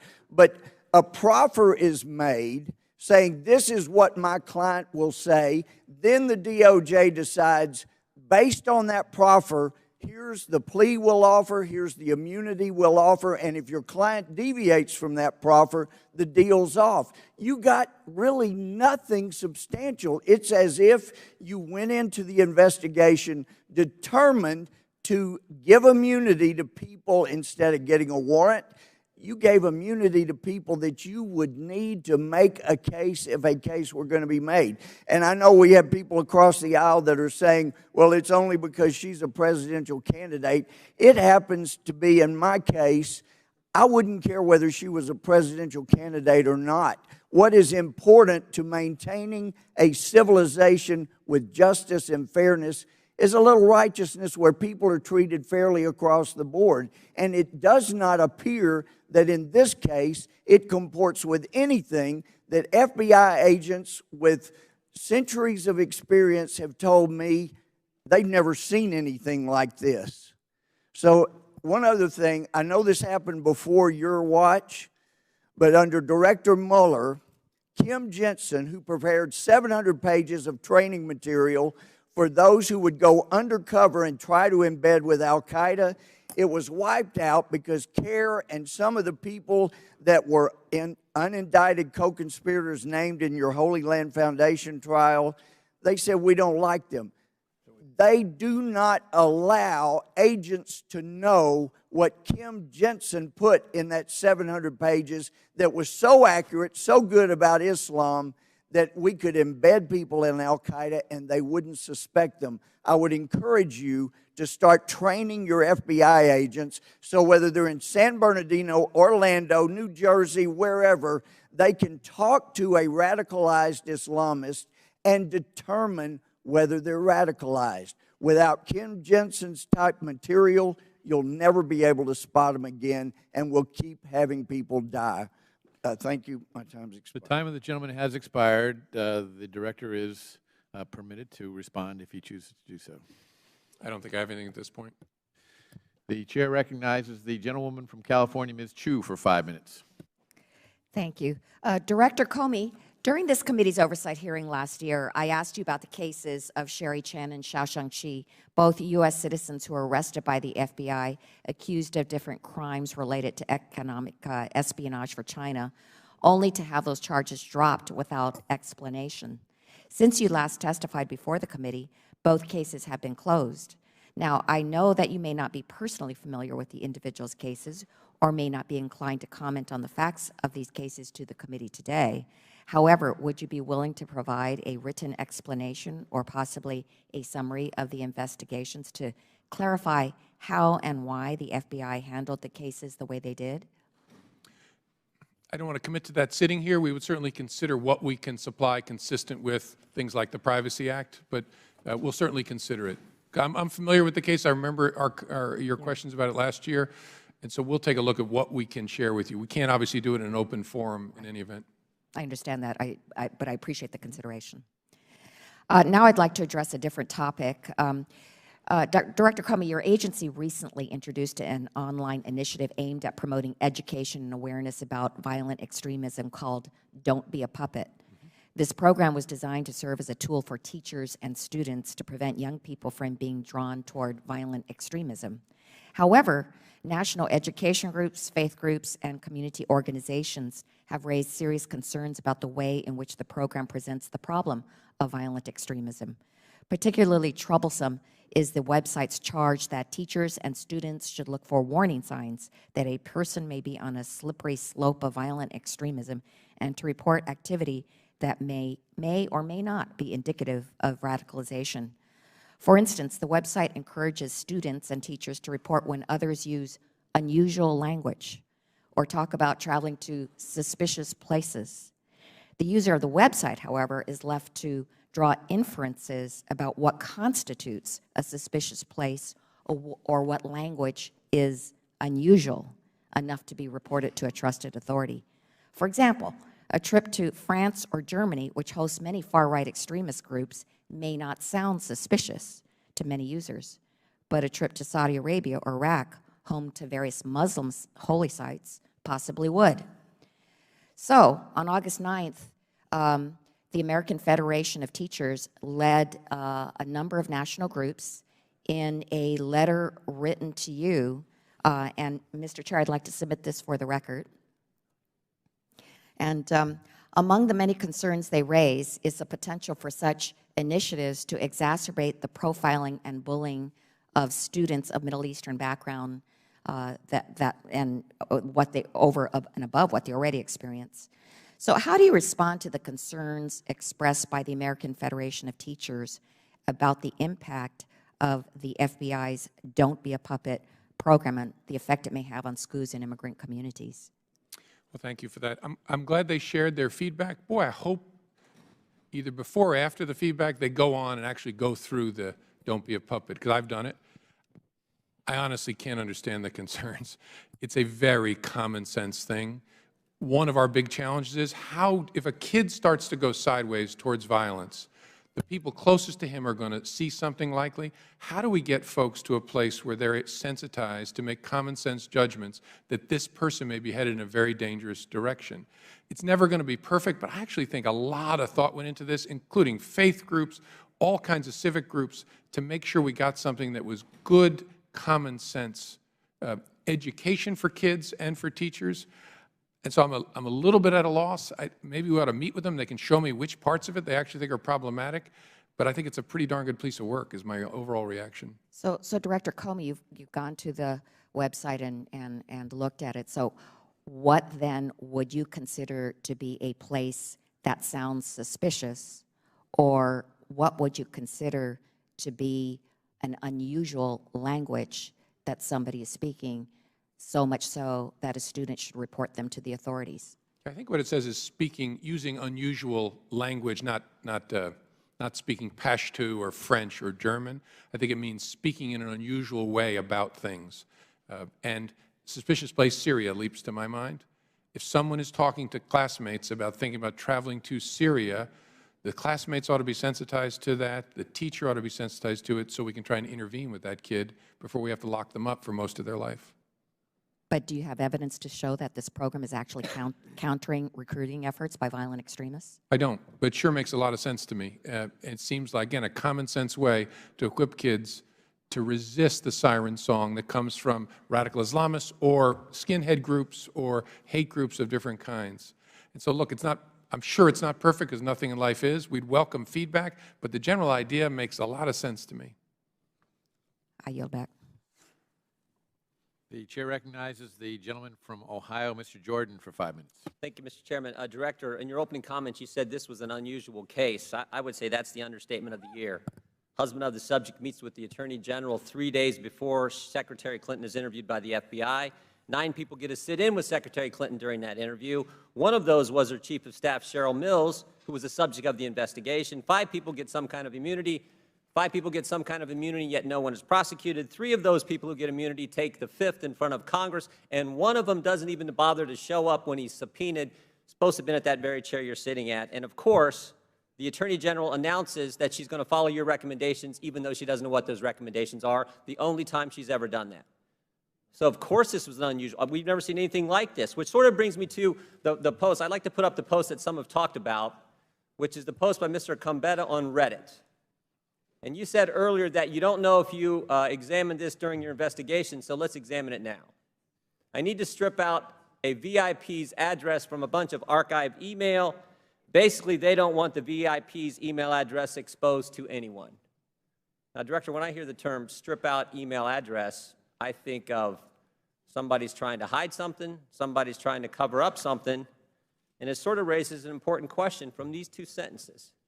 Who's the they who wants something hid, and who's the VIP who also wants something hid? Director Comey, is it likely the VIP well, actually not just a VIP, it's a very, very important person according to Mr. Combetta. Is it likely that that person is Secretary Clinton? Yes, sure. Okay, and is it also likely that the they refers to her Secretary Clinton's staff and specifically Cheryl Mills?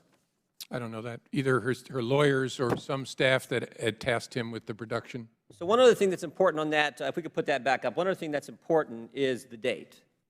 The date at the top says July 24th, 2014. So whenever I see a date, I'm sure you do the same thing, I always look at what's happening about that same time frame, what may have happened directly before that, and maybe directly after that. So I went back to your reports that you guys had given to us.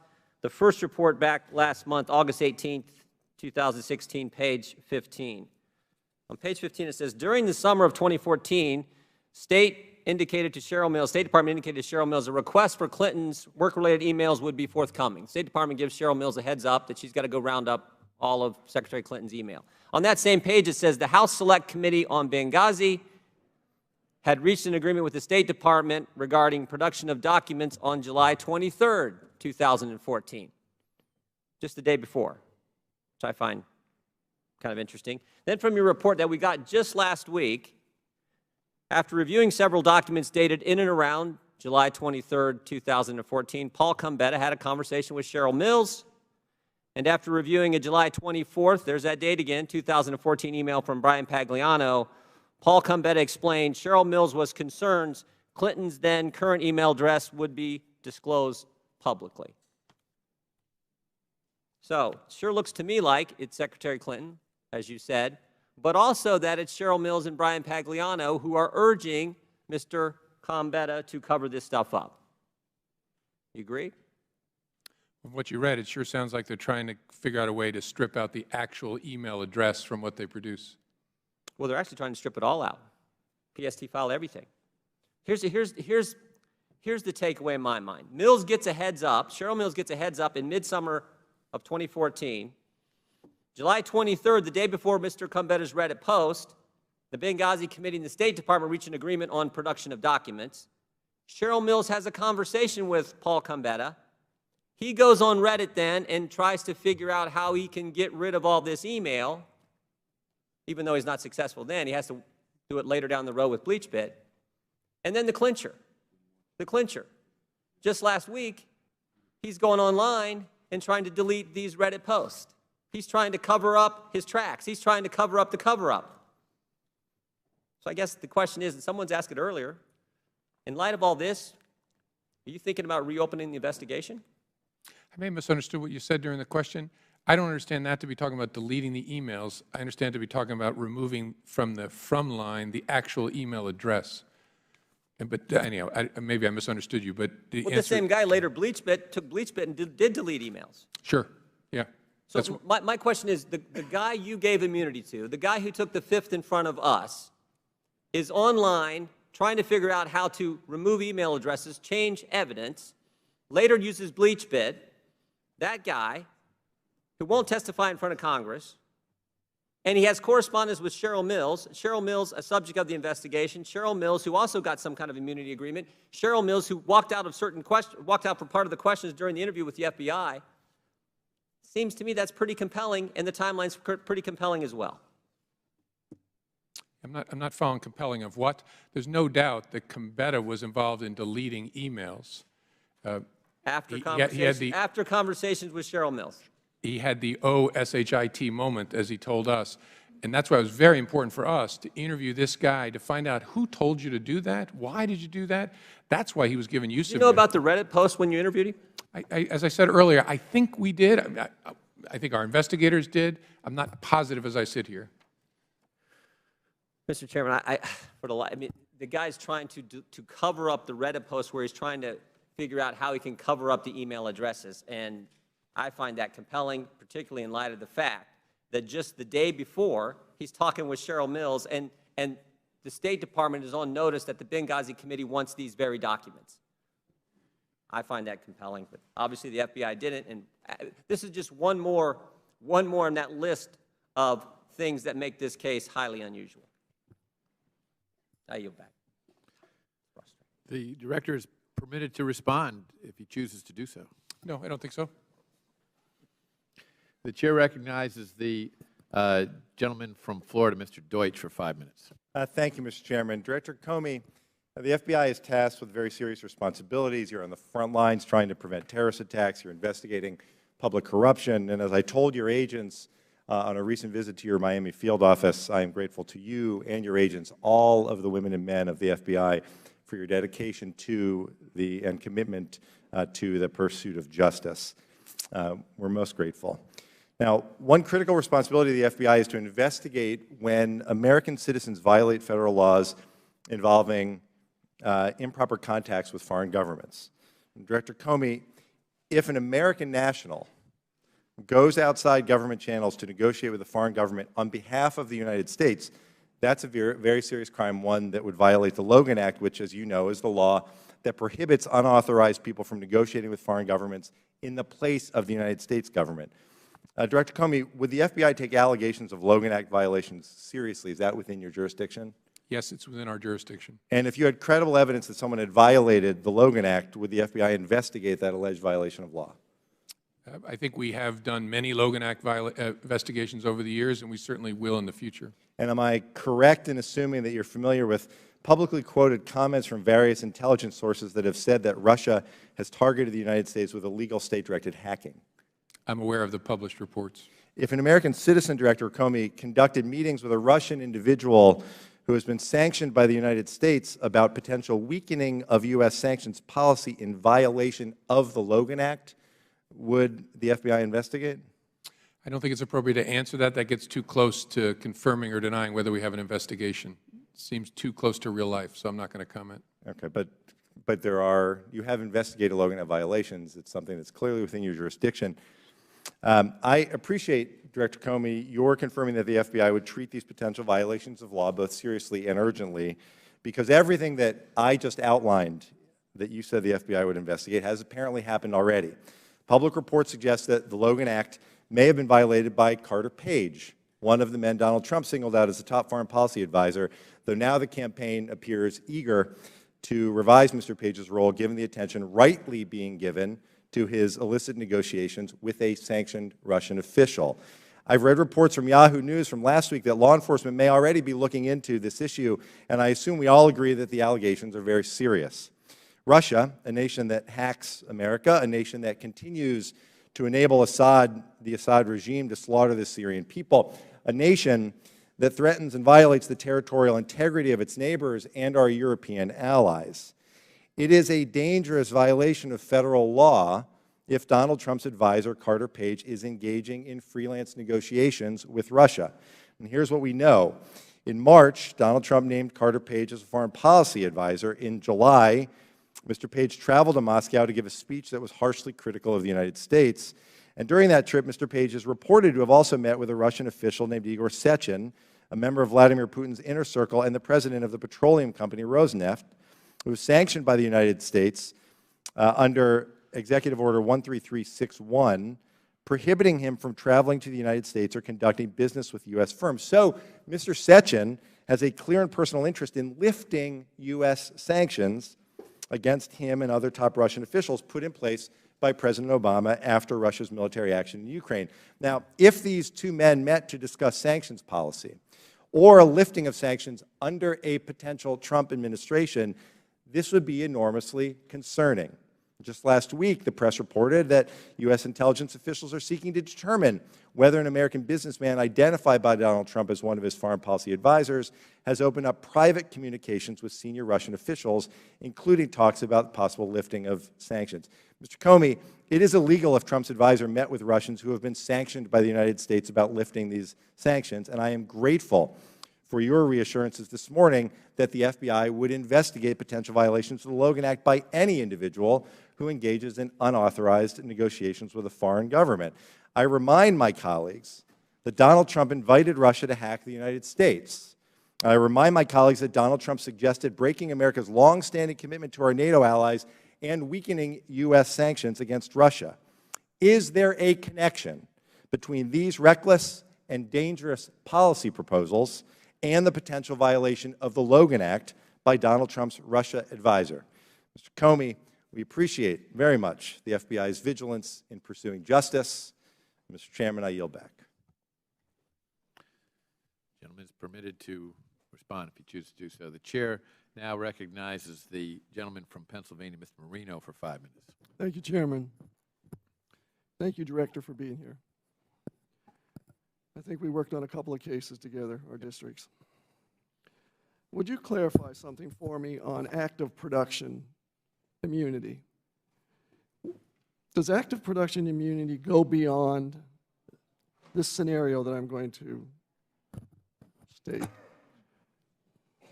You ask for a computer from a witness. You give that witness act of production immunity that, in my interpretation, is that the agent who has that now in his or her hands, the witness is immune from the agent getting on the stand and saying, that person, this is that person's computer because they gave it to me. Does it go beyond that? Or was there additional immunity for Ms. Mills stating that anything on that computer cannot be used against her? As I recall it, Congressman, the active production immunity for Ms. Mills was, you give us this computer, we will not use, we the Justice Department, anything we find on the computer directly against you in connection with investigation or prosecution for mishandling of classified information. I think that's how they defined it. But that goes beyond act of production. Doesn't act of production simply state that I'm the agent, I can't get on the stand and say that belongs to that individual because they simply gave it to me? It sounds like more additional immunity was given that says, and what is on this we cannot hold against you. Well, I think of it as I still think of it as an active production immunity. That, from my experience, that's what I would characterize that agreement. I guess you're right, there could be a more limited form of active production immunity, which simply says your fact of giving us this object will not be used against you directly. I'd have to think through whether it can be parsed that way, but I think I take your point. So that's why I'm saying additional immunity was given, and I don't think it was warranted at that point. Let me ask you guys, we both impaneled many grand juries, investigative grand juries.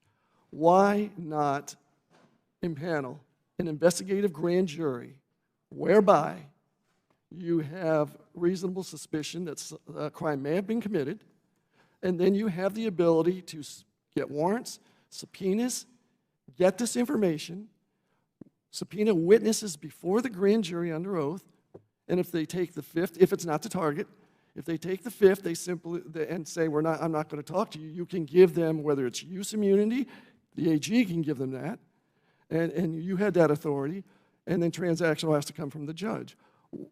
And if they refuse to testify then you can say, fine, we're going to take you before a judge, hold you in contempt, and then you're going to sit in jail until you answer our questions.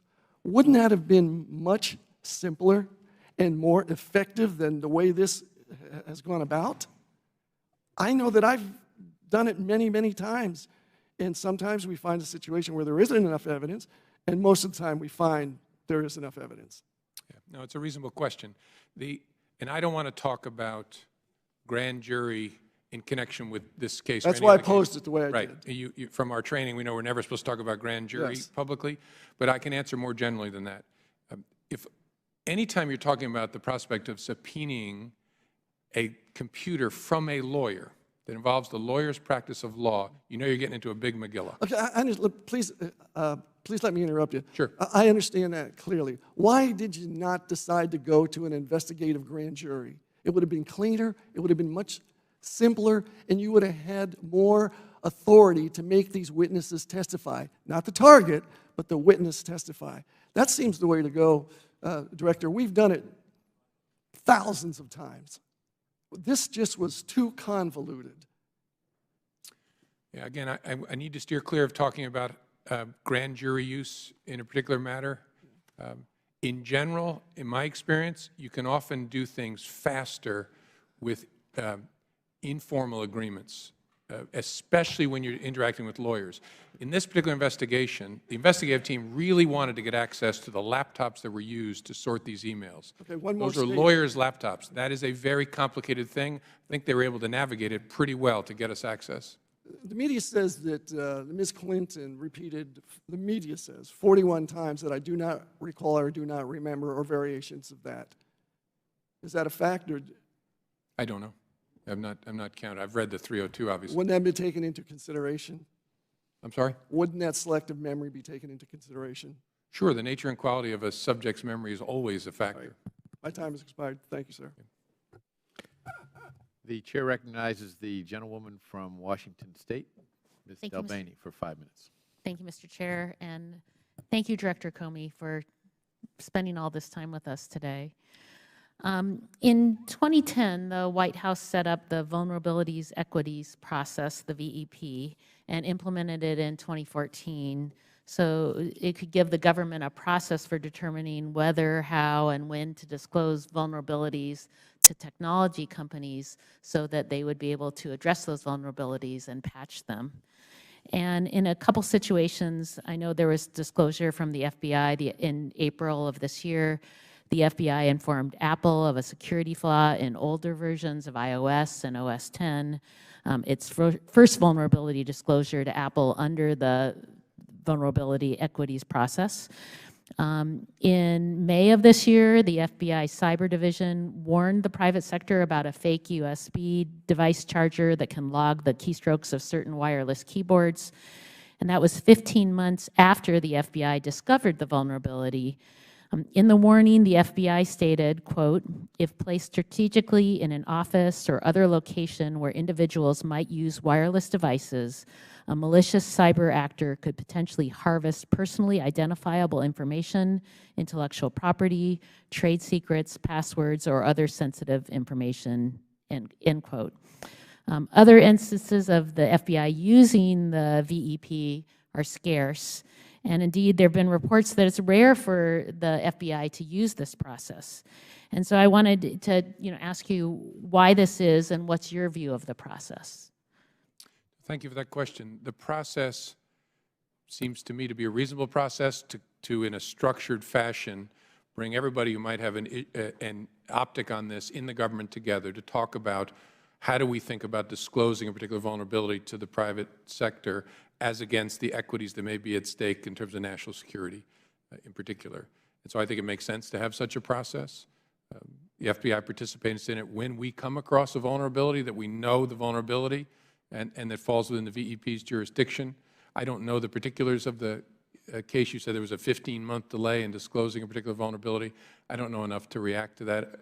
Probably wouldn't react in an open forum in any event, but that's my overall reaction. And does every vulnerability you discover go through this process in terms of understanding whether or not you would disclose? I think there's a definition of what falls under the process. You have to know the vulnerability, so we have to have knowledge of, so what is it that allows it, the vulnerability to be exploited. We didn't, for example, in the San Bernardino case. We bought access, but we didn't know the vulnerability, what was behind it. But I forget the definition as I sit here of which vulnerabilities have to be considered. And so is there another process that you might use that's different from the VEP when you're looking at I don't know vulnerabilities and whether before or not the VEP, I know our folks would routinely make disclosure to private entities, but I don't think I don't know of a process outside of VEP. And so, but you're not sure if in every situation the VEP is used whenever you discover a vulnerability. Sounds like a circular answer, but if it's and obviously I didn't read the VEP before coming here today. We could get smart on it very quickly and have somebody talk to you about it. But if it falls in the definition of things that have to be discussed at the VEP, of course we do. I just can't remember what that definition is exactly. Okay, I'm trying to understand if a vulnerability is discovered, if there's always a standard process that you would go through to understand whether or not that information would be disclosed, and if that process is the VEP. That's the...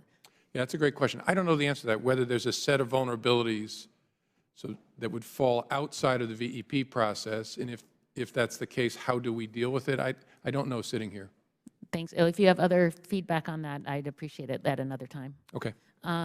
In August, you said that stakeholders needed to take some time to collect information on the going dark issue and come back afterward to have an adult conversation.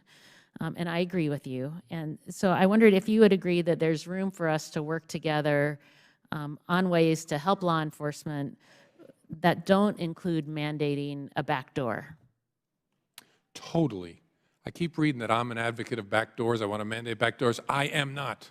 I have never advocated we have to have backdoors. We have to figure out how we can solve this problem together, and it has to be everybody who cares about it coming together to talk about it. I don't know exactly what the answer is, frankly. I can see the problem, which I think is my job, is to tell people the tools you're counting on us to use to keep you safe, they're less and less effective. That's a big problem. But what to do and how to do it is a really complicated thing, and I think everybody has to participate. Thank you. Thank you so much for that, and I yield back, Mr. Chair. Chair thanks the gentlewoman. Recognize the gentleman from South Carolina, Mr. Gowdy, for 5 minutes. Well, thank you, Mr. Chairman. I want to start by acknowledging progress. I think it's important that we do so. This morning, we've had 9 straight Democrats talk to the FBI about emails without asking for immunity. That's a record. And I suspect the reason that they have not asked for immunity from Director Comey is they would say they've done nothing wrong. I find that interesting because that's exactly what Heather Samuelson and Cheryl Mills' attorneys said. In fact, they said it just a few days ago, and I'll quote it. The FBI considered my clients to be witnesses and nothing more. And then Ms. Mills and Ms. Samuelson's attorney said this. I think this is the most interesting part. The Justice Department assured us my clients did nothing wrong.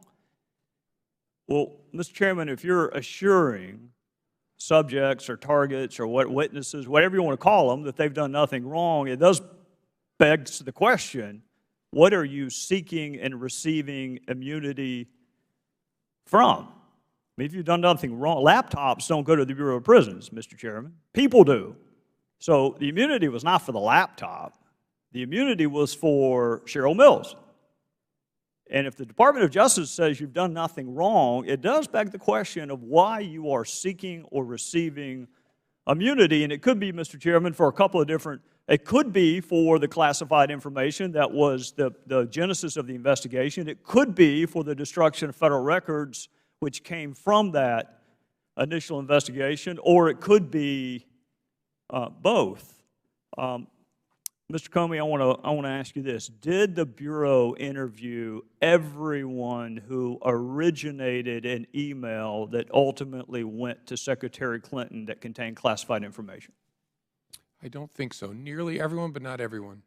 Well, you and I had a discussion the last time about intent. You and I see the statute differently. My opinion doesn't matter. Yours does. You're the head of the Bureau. But in my judgment, you read an element into the statute that does not appear on the face of the statute. And then we had a discussion about intent. So why would you not interview the originator of the email to, number one, determine whether or not that originator had a conversation with the secretary herself? There were a handful of people who the team decided it wasn't a smart use of resources to track down. One was a civilian in Japan, as I recall, who had forwarded something that somehow got classified as it went up, and the other were a group of low-level State Department people deployed around the world who had written things that ended up being classified. Nearly everyone was interviewed, but there was a small group that the team decided it isn't worth the resources. Well, to that extent, if you interview the overwhelming majority of the originators of the email, will you make those 302s available to Congress? Because I counted this morning 30-something 302s that we do not have. Okay. I'll go back and check. My goal is maximum transparency, consistent with our obligations under the law. I'll check on that. Well, and I appreciate it for this reason.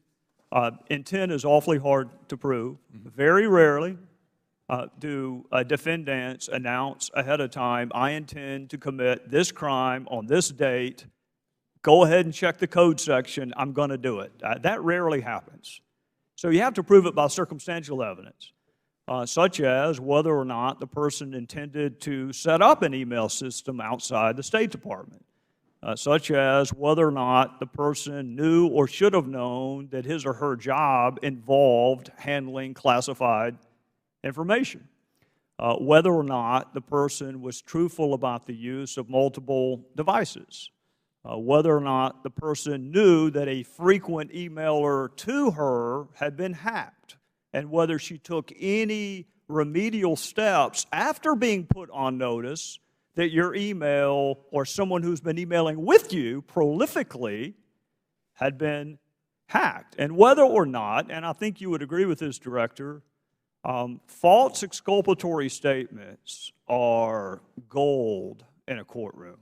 I would rather have a false exculpatory statement than a confession.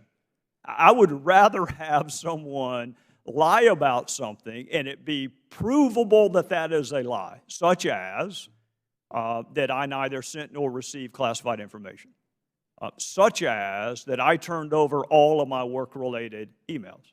All of that, to me, goes to the issue of intent. So I got two more questions, then I'm going to be out of time. For those who may have to prosecute these cases in the future, what would she have had to do to warrant your recommendation of a prosecution? If all of that was not enough, because all of that's what she did, if all of that's not enough, I mean, surely you cannot be arguing that you have to have an intent to harm the United States to be subject to this prosecution. I mean, that's treason. That's not a violation of this statute. No, I think we'd have to be able to prove beyond a reasonable doubt a general awareness of the unlawfulness of your conduct. You knew you were doing something you shouldn't do. And then, obviously, that's on the face of the statute itself. Then you need to consider, so who else has been prosecuted and what circumstances, because it's all about prosecutorial judgment. But those two things would be the key questions. Can you prove that the person knew they were doing something they shouldn't do, a general criminal intent, general mens rea, but the way to treated other people similarly? The way to prove that is whether or not someone took steps to conceal or destroy what they've done. That is the best evidence you have, that they knew it was wrong, that they lied about it. It's very good evidence. Always want to look at what the subject said about their conduct. Well, and there's a lot. There's a lot. If you saw her initial press conference, it all falls under the heading of false exculpatory statement. I'm out of time, Mr. Chairman, but the director did. You started off by giving us examples of things the Bureau has done. And every one of us who's worked with the FBI, that is the FBI that I know. The one that went and saved that girl in North Carolina, that is the FBI that I know.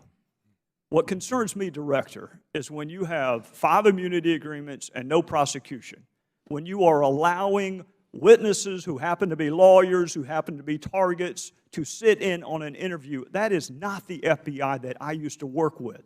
So I've been really careful to not criticize you. In fact, I said it again this morning. They wanted to know, was he gotten to? Did somebody corrupt him? No, I just disagree with you.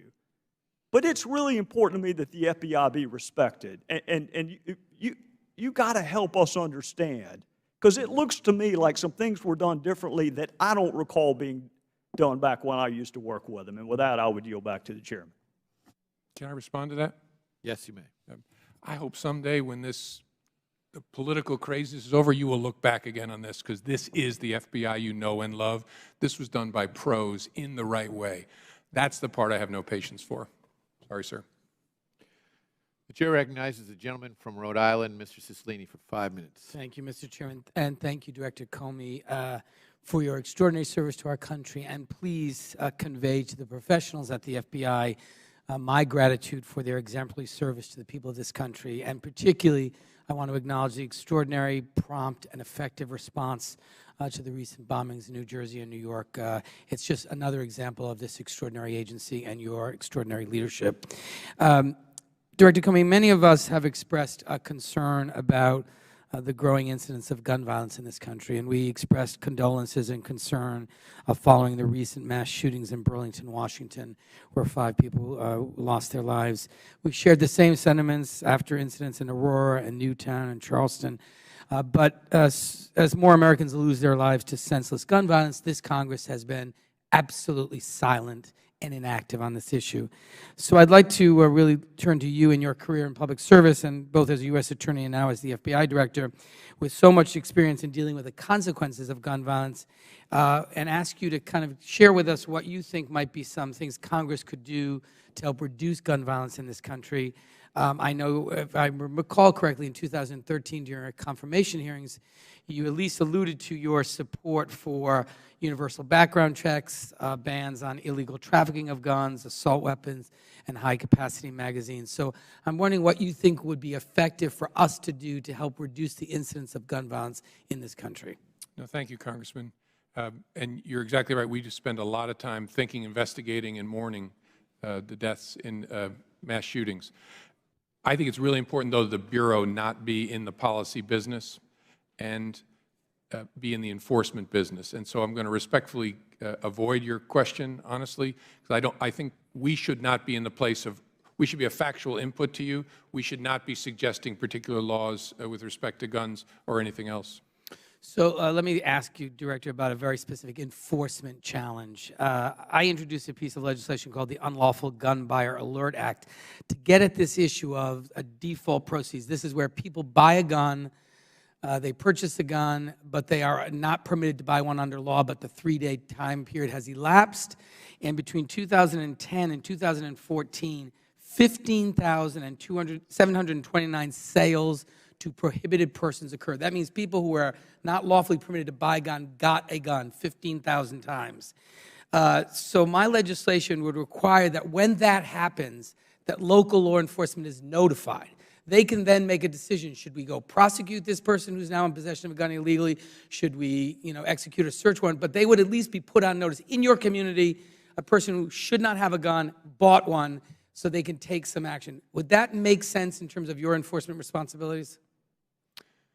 It might. I know ATF is notified in those circumstances. Which, of course, is a very different set of priorities for ATF. Do they go and actually execute a warrant and charge somebody? But there are state and local prohibitions on that that could be acted upon. So would it also make sense to notify local law enforcement? It might. I'd want to think through and ask ATF how do they think through the deconfliction issues that might arise there, but it's a reasonable thing to look at. My next question, Director, is there has been a recent discussion about implementing stop and frisk in cities to address crime, even at the national level. And although the data shows that this disproportionately targets people of color, and just to give you some context, in 2011, when stop and frisk activity reached an all-time high in New York City, police stopped 685,000 people. 53% of those individuals were black, 34% were Latino, and 9% were white. More than half were ages 14 to 24 years old. And of the 685,000 people that were stopped and frisked, 88% were neither arrested nor received any sort of citation. Do you believe this stop and frisk policy is an effective tactic to address crime in our nation's cities? What would a federal implementation look like that Mr. Trump has called for? And how can Congress minimize racial profiling and discriminatory, ineffective techniques like stop and frisk, and instead promote activities that build trust and confidence between the police and the community? I don't know what a federal program would look like because we're not in the policing business. We're investigative agencies at the federal level. But the Terry stop, the stop and frisk is not a term we use in the federal system. The Terry stop, which is a stop of an individual based on reasonable suspicion that they're engaged in criminal activity, is a very important law enforcement tool. To my mind, its effectiveness depends upon the conversation after the stop. When it's done well, someone is stopped, then they are told, I stopped you because. We have a report of a guy with a gray sweatshirt who matches you. That's why I stopped you, sir. I'm sorry. Or I stopped you because I saw you do this behavior.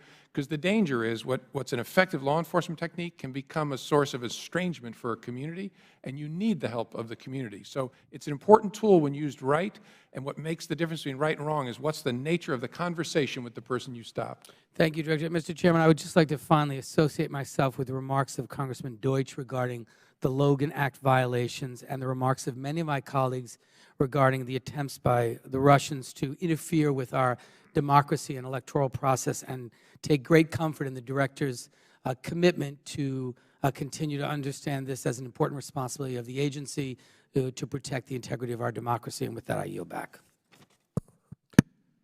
Chair, thanks, gentlemen. The Chair recognizes the gentleman from Utah, Mr. Chaffetz, and as I do so, I want to thank him for making, as Chairman of the Oversight and Government Reform Committee, this very nice hearing room available to us while the Judiciary Committee hearing room is under renovation. So, the gentleman is recognized for 5 minutes with my thanks. Well, and I appreciate the extra 5 minutes of questioning for doing so, so thank you very much.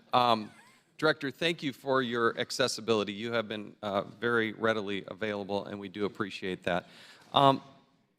This investigation started because the Inspector General found classified information in a non-secure setting, and the FBI went to a law firm and found this information. They seized at least one computer and at least one thumb drive. Did you need an immunity agreement to get those? It was not, I don't think there was immunity. In fact, I'm certain there was no immunity agreement used in connection with that. So, did it really take the FBI a full year to figure out that Cheryl Mills and Heather Samuelson also had computers with classified information on? No. It took us to that point in the investigation to insist that we try to get them. Were you getting them because they had classified information or because there was some other information you wanted? No, we thought those were the tools, as we understood it, that have been used to sort the emails. And the investigative team very much wanted to understand, if they could, whether there was an electronic hail of how that had been done. Because the big issue was, what did they delete, what did they keep? But why did you need an immunity agreement? Why didn't they just cooperate and hand them over? The law firm did, didn't they? Well, yes. That's a question really I can't answer. That's between a lawyer and her client and the Justice Department lawyers. For whatever reason, her lawyer thought it was in her interest to get an active production immunity agreement with the Department of Justice. The FBI interviewed David Kendall's partner, but did not interview David Kendall. Why didn't you interview David Kendall? I don't remember. I don't remember that decision. Going back to this Reddit post, this is put up on July 24th of 2014. You believe this to be associated with Mr. Gambetta, correct? Yes, I think that's right. This is the one that Mr. Jordan put up about the need to strip out a VIP's very VIP email address and a bunch of archived email. This is he's referring to a federal record, isn't he? I don't know exactly which records he's referring to. How is this not a conscious effort to alter federal records? I mean, the proximity to the date is just stunning. I'm sorry, what's the question? How is this not a conscious effort to alter a federal record? Well, it depended on what the record was and exactly what he was trying to do, and whether there would be disclosure to the people they were producing it to, saying we changed this for privacy purposes. I just don't know sitting here. These are documents that were under subpoena. These federal records were under subpoena. They were under a preservation order. Did Mr. Gambetta destroy documents? I don't know whether that was true in July of 2014. They were under subpoena. Did he ultimately destroy federal records, Mr. Gambetta? Oh, I have no reason to believe he destroyed federal records. He used bleach bit, did he not? Yeah, the question is what was already produced before he used the bleach bit. He definitely, the reason he wanted immunity was he had done the bleach bit business after there was publicity about the demand from Congress for the records. That's a potential. And not just publicity, there was a subpoena. Right, that's potential. And there was communication from Cheryl Mills that there was a preservation order, correct? Yes. And he did indeed use bleach bit on these records. Sure. That's why the guy wouldn't talk to us without immunity. And so when you got immunity, what did you learn? We learned that no one had directed him to do that he had done it. You really think that he just did this by himself? I think his account, again, I never affirmatively believe anybody except my wife, but the question is, do I have evidence to disbelieve him? And I don't. His account is credible that he was told to do it in 2014, screwed up and didn't do it, panicked when he realized he hadn't, and then raced back in and did it after Congress asked for the records and the New York Times wrote about them. That was his SHIT moment. And that was credible. Again, I don't believe people, but we did not have evidence to disbelieve that and establish someone told him to do that. No email, no phone call, nothing. The hope was, if he had been told to do that, that would be a great piece of evidence. If we give him immunity, maybe he'll tell us, so-and-so told me to, so-and-so asked me to, and then we're working up the chain. But he did indeed destroy federal records, and he was told at some point to do this, correct? Who told him to do that initially? When he was supposed to do it in December, and he didn't do it. Who told him to do that? One of Secretary Clinton's staff members, I can't remember sitting here, we know that. One of her lawyers might have been Cheryl Mills. Someone on the team said, we don't need those emails anymore, get rid of the archive file. This is what's unbelievable about this, because there's classified information, there are federal records that were indeed destroyed. And that's just the fact pattern. Let's go back to this. Here's the other thing that I draw to your attention that is new. September 15th of this year, I issued a subpoena from the Oversight and Government Reform Committee. On these Reddit posts, 4 days later, they were destroyed or taken down. They were deleted. I would hope the FBI would take that into consideration. Again, we're trying under a properly issued subpoena to get to this information. Let's go to Heather Mills real quick.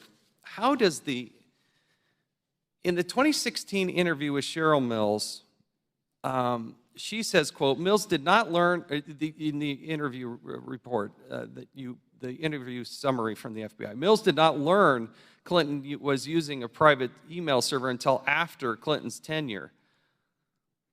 Back, also, you have this interview with Mr. Pagliano, who said he approached, quote, Pagliano then approached Cheryl Mills in her office and relayed a State Department employee's concerns regarding federal records retention and the use of a private server. Pagliano remembers Mills replying that former secretaries of state had done similar things, to include Colin Powell. It goes then on to a page 10, and this is what I don't understand. The FBI writes, Clinton's immediate aides, to include Mills, Abedin, Sullivan, and a redacted name, told the FBI they were unaware of the existence of a private server until after Clinton's tenure at State or when it became public knowledge. But if you look back at the email from Heather Mills, if you go back to 2010, this is to Justin Cooper, okay? Mills to Cooper, who does not, he works for Clinton's. He doesn't work for the State Department. FYI, HRC email coming back. Is server okay? Cooper writes back, you are funny. We're on the same server. She knew there was a server. When there was a problem with Hillary Rodham Clinton's emails, what did they do?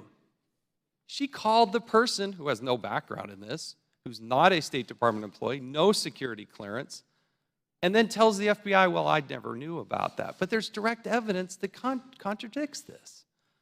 How do you come to that conclusion and write that in the summary statement that she had no knowledge of this? That's a question? Yes. The time of the gentleman has expired, but the Director will answer the question. I don't remember exactly sitting here. Having done many investigations myself, there's always conflicting recollections of facts, some of which are central, some of which are peripheral. I don't remember sitting here about that one. The Chair recognizes the gentleman from Florida, Mr. DeSantis, for 5 minutes. Director Comey, violent crime is up in this country, isn't it? Our UCR stats we just released show a rise in homicide and other violent crime in 15. The violent crime, I think, was about 4%, but the homicides were up 10%. Is that correct? Right, 10.8%. And that's a pretty startling, concerning increase. Do you agree? Yes, it is concerning. Now, I don't know if you have data in 2016, but is your sense that 2016 is going to look closer to 2015, or will it be, is there any indication that the rate's going to go back down? No, we continue to see spikes in some big cities in a way we can't quite make sense of. There's no doubt that some 15 to 30 cities are continuing to experience a spike. Whether that'll drive the whole number up, I don't know. Now, the FBI has now assumed control of the Dahir Adan, the Minnesota stabbing terrorist investigation. Is that confirmed that that was a terrorist attack at this point? We're still working on it. It does look like, at least in part, he was motivated by some sort of inspiration from radical Islamic groups. Which groups and how, we're not sure of yet. But he was praising Allah, was asking at least one of the potential victims whether they were Muslim, and I know ISIS did take responsibility for it, correct? They claim responsibility. That isn't dispositive for us, because they'll claim responsibility for any savagery they can get their name on. But we're going through his entire electronic record and history of all of his associations to try and understand that. Now, there was a report from the House Homeland Security last year that said that Minnesota was actually the #1 source for ISIS fighters in the United States. One, do you acknowledge that, or do you agree that that's true? And if so, why is Minnesota churning out so many jihadists? I don't know for sure whether that's true, but it sounds about right. We have very few ISIL fighters from the United States, even over the last 2 years. There have been a number of Somali American heritage young men who've gone to fight with al-Shabaab in Somalia and with ISIL. I suspect the reason is that's one of the few areas in the United States where we have a large concentration susceptible to that recruiting. The great thing about America is everybody's kind of dispersed. That's one of the areas where there's an immigrant Muslim community that seems to be susceptible for some reason. In small measure, again, we're talking about 8 people, I think the number is. But that's my reaction to that. Well, what's the FBI doing to deal with the problem? You have an insular community that may make this problem more significant. So how is the FBI combating that?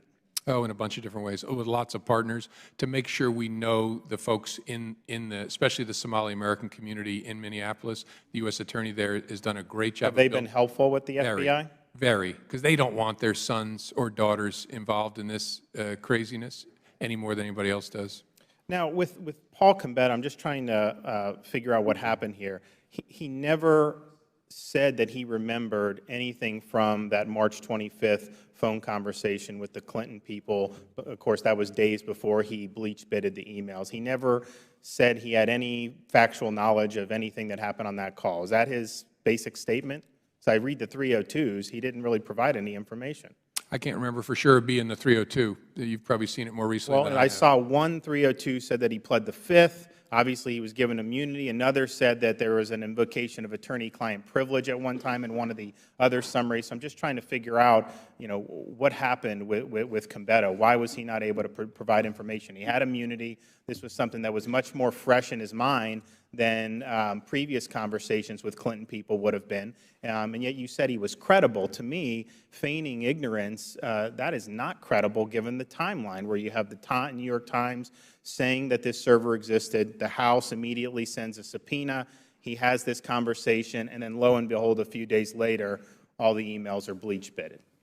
Oh, he told us that with immunity, that no one directed him to do it, instructed him to do it. We developed no evidence to contradict that. Again, we're never in the business of believing people. The question is always, what evidence do we have that establishes disbelief? We don't have any contrary evidence. His account is uncontradicted by hard facts. Well, he's in a situation where he has, these things are now under a subpoena, and he has conversations with people who they potentially could implicate, and then he takes this action. So I guess the question is it more reasonable to think that he just would have said, oh, you know what, I just need to all of a sudden bleach bit this stuff without any direction at all? I just find that to be something that is difficult to square. Let me ask you this. In September, you sent a memo to your employees at the FBI basically defending the way the Bureau handled this investigation. Why did you send that? It was about how we were doing transparency, because there was all kinds of business about whether we were trying to hide stuff by putting it out on a Friday, and I wanted to equip our workforce with transparency about how we were doing our productions to Congress so they can answer questions from their family and friends. I want them to know we're conducting ourselves the way they would want us to. And you have, because you mentioned former agents and people in the community, I mean, this has provoked some controversy within the ranks of current and former agents? Not within the FBI. Again, who knows what people don't tell the director, but I should have asked Mr. Gohmert. If there are agents of the FBI who are concerned or confused about this, please contact me. We'll get you the transparency you need to see that your brothers and sisters did this the way you would want them to. All right, I'm out of time, but I will say just when I was in the military, you had said no one would be prosecuted. I mean, maybe that was just for civilian, but I can tell you that people, if you had compromised top secret information, there would have been a court-martial in your future, and I yield back. Would the Director care to respond to that? No, fine. It's a direct comparison to the finding of yourself that, as you stated in your news conference, that no prosecutor would prosecute somebody under similar circumstances. I understood Mr. DeSantis to be expressing a personal opinion. I accept that at face value. I just haven't seen the cases that show me on the public record that that's true. But I accept his good faith. The Chair recognizes the gentleman from Texas, Mr. Ratcliffe, for 5 minutes. Thank you, Mr. Chairman. Director, did you make the decision not to recommend criminal charges relating to classified information before or after Hillary Clinton was interviewed by the FBI on July the 2nd? After. Okay, then I'm going to need your help in trying to understand how that's possible. I think there's a lot of prosecutors or former prosecutors that are shaking our heads in how that could be the case, because if there was ever any real possibility that Hillary Clinton might be charged for something that she admitted to on July the 2nd, why would two of the central witnesses in a potential prosecution against her be allowed to sit in the same room to hear the testimony? Now, I've heard your earlier answers today. You said that, well, it was because the interview was voluntary and they were her lawyers. But I think you're skirting the real issue there, Director. First of all, the fact that it was voluntary, it didn't have to be, right? You could have impaneled an investigative grand jury. She could have been subpoenaed. And I know you've said that you can't comment on that, and I don't really care about the decision about whether or not there should have been a grand jury here.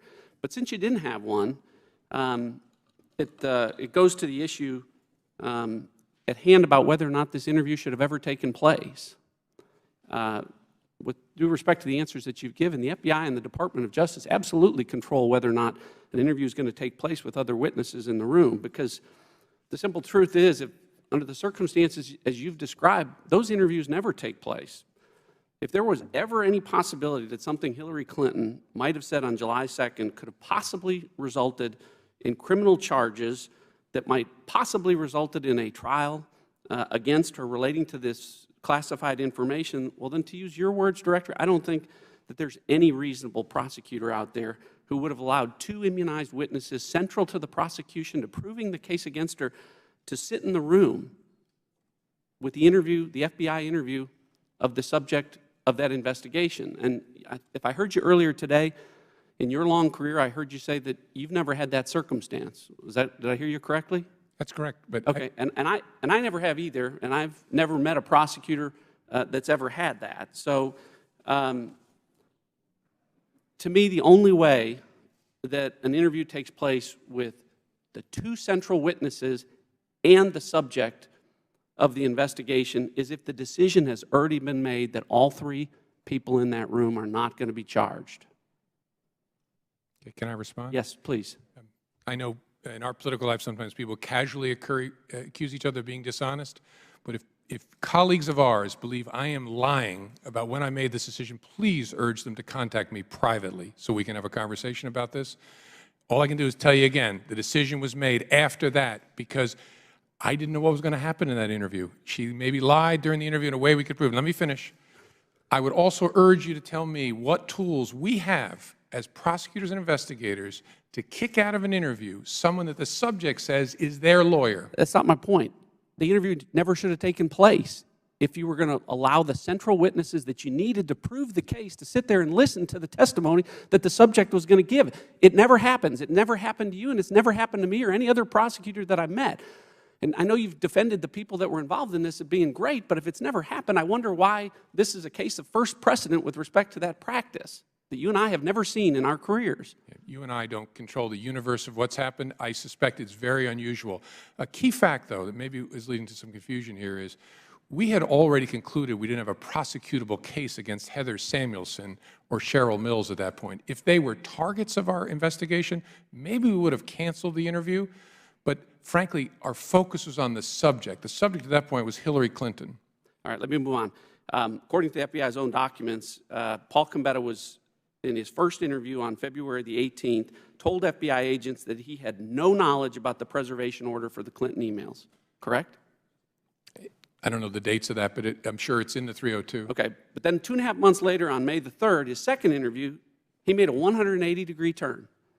And he admitted that, in fact, he was aware of the preservation order, and he was aware of the fact that that meant that he shouldn't disturb the Clinton emails, correct? Yep. Okay, well then I need your help again here, because when I was at the Department of Justice, your reward for lying to federal agents was an 18 U.S.C. 1001 charge or potential obstruction of justice charge. It wasn't immunity. Depends on where you're trying to go with the investigation. It's a low-level guy, and you're trying to move up in the chain, you might think about it differently. Well, he lied to an FBI agent. You don't think that's important? Oh, it's very important. Happens all the time. Unfortunately, it's very, very important. Sometimes you prosecute that person and end their cooperation. Sometimes you try and sign them up. But if they lie to an FBI agent after they're given immunity, they violated the terms of their immunity agreement. Oh, sure, after the agreement. And so that's my point. He shouldn't have immunity anymore. No, I'm sorry, I may have misunderstood you. He lied to us before he came clean under the immunity agreement and admitted that he had deleted the emails. No, not according to the FBI's documents. He had the immunity agreement in December of 2015. These interviews took place in February and March and May of this year, 2016. Gambetta? Gambetta. Okay, then I'm confused and misremembering, but I don't think that's right. Okay, well, let me, my time's expired, but I have one last question, and I think that's important. At this point, based on everything, do you think that any laws were broken by Hillary Clinton or her lawyers? Do I think that any laws were broken? Yeah. I don't think there's evidence to establish that. Okay. Well, I think you're making my point when you say there's no evidence to establish that. Maybe not in the way she handled classified information, but with respect to obstruction of justice. And you've got a pen here. I just want to make sure the record's clear about the evidence that you didn't have, that you can't use to prove. So this comes from the FBI's own report. It says that the FBI didn't have the Clintons' personal Apple server used for Hillary Clinton work emails. That was never located, so the FBI could never examine it. An Apple MacBook laptop and thumb drive that contained Hillary Clinton's email archives was lost, so the FBI never examined that. 2 BlackBerry devices, provided the FBI didn't have SIM cards or SD data cards.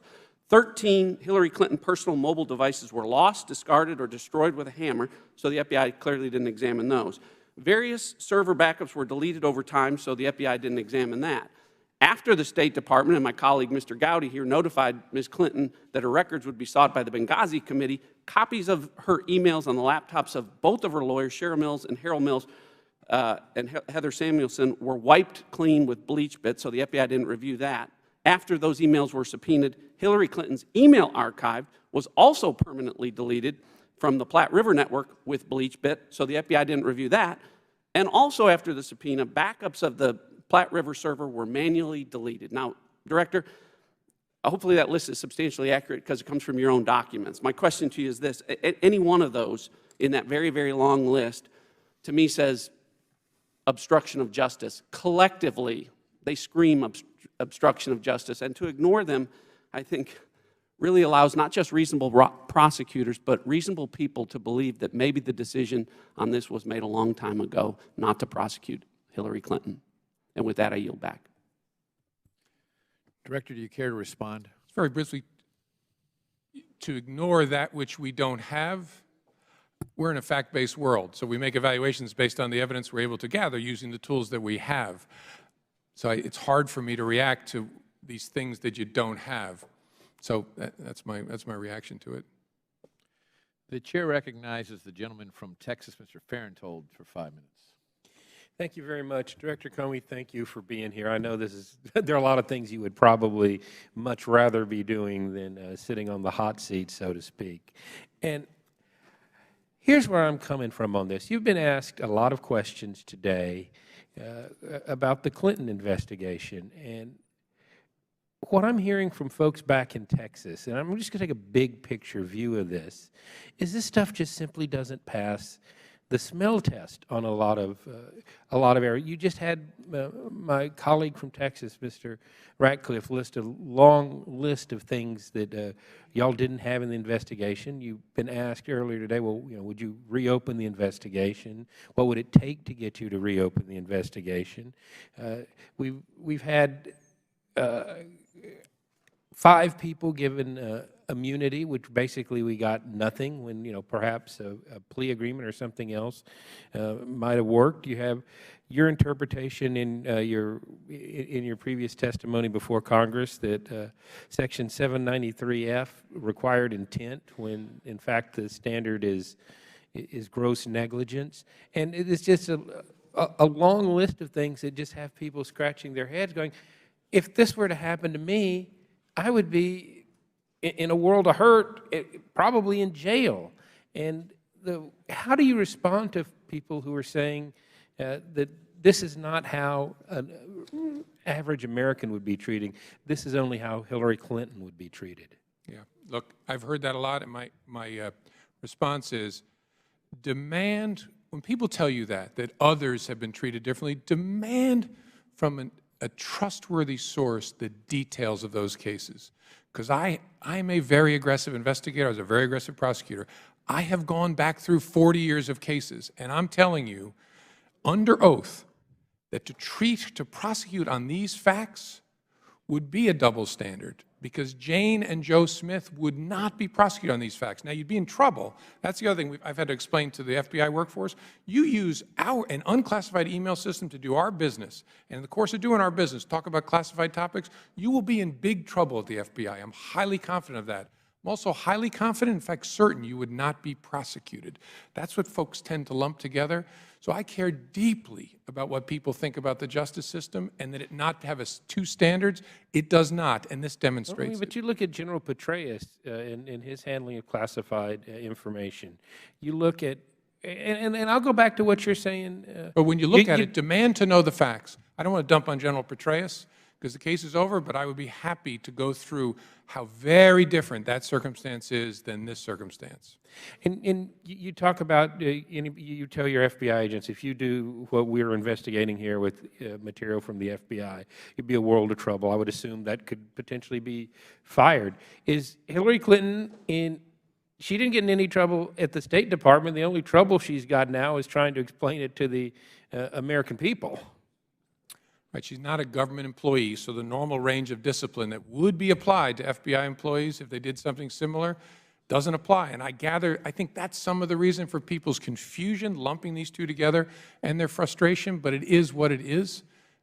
And all I can tell people is demand the facts. When people tell you, oh, so-and-so has been treated differently, demand the facts on that. All right, so if somebody were to, let's just do a hypothetical. Let's say somebody here in Congress were to email my personal email some classified information, and I'm on I get my phone, it comes to my cell phone too, my personal email comes to my personal cell phone. I look at it and go, wow, that probably shouldn't be on there, and don't do anything. I mean, to me, that's being grossly negligent with classified information. And that's a violation of 793F. And that's exactly what Hillary Clinton did, I think. I mean, at what point do you get to intent? The classified information was on an unsecure server, you knew it was there, and you didn't do anything about it. To me, that's gross negligence, period. I would think I would be prosecuted for that. Yeah, I'm confident that you wouldn't, but we just have to agree to disagree. All right, if I ever get in trouble, I'm Don't going do to save it. this Don't do it. clip. Well, I guess I can't control Congress. If you work for us, don't do it. No, I have absolutely no intention of doing it. So again, I just want to say, don't get frustrated. We continue to ask these questions because we're not badgering you because we want to badger you. We are talking to you because the American people are upset about this and don't think it was handled appropriately, and that's the basis, at least, of my questioning, and I thank you for appearing here. And I totally understand that. That I think there are lots of questions people have, which is why I've worked so hard to try and be transparent.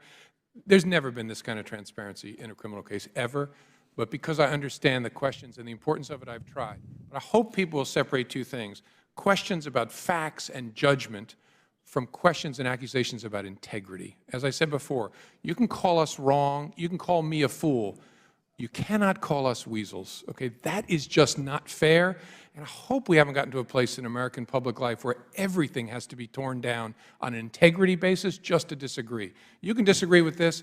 There is just not a fair basis for saying that we did it in any way that wasn't honest and independent. That's when I get a little worked up, sorry. I'm out of time. The chair recognizes the gentleman from Michigan, Mr. Bishop, for 5 minutes. Thank you. Thank you, Director Comey. I appreciate your testimony here today. Just in follow-up to all this discussion regarding the Clinton investigation, specifically with regard to the interview of Secretary Clinton, I'm holding in my hand a memorandum from Deputy Attorney General James Comey. It's dated May 12, 2014. This memorandum was issued to you and others on the policy concerning electronic recording of statements. Are you familiar with this memorandum? Mm-hmm. The policy establishes a presumption that the FBI will electronically record statements made by individuals in their custody. Now, I know that Secretary Clinton was not technically in custody, but the policy also encourages agents and prosecutors to consider electronic recording in investigative or other circumstances where that presumption does not exist.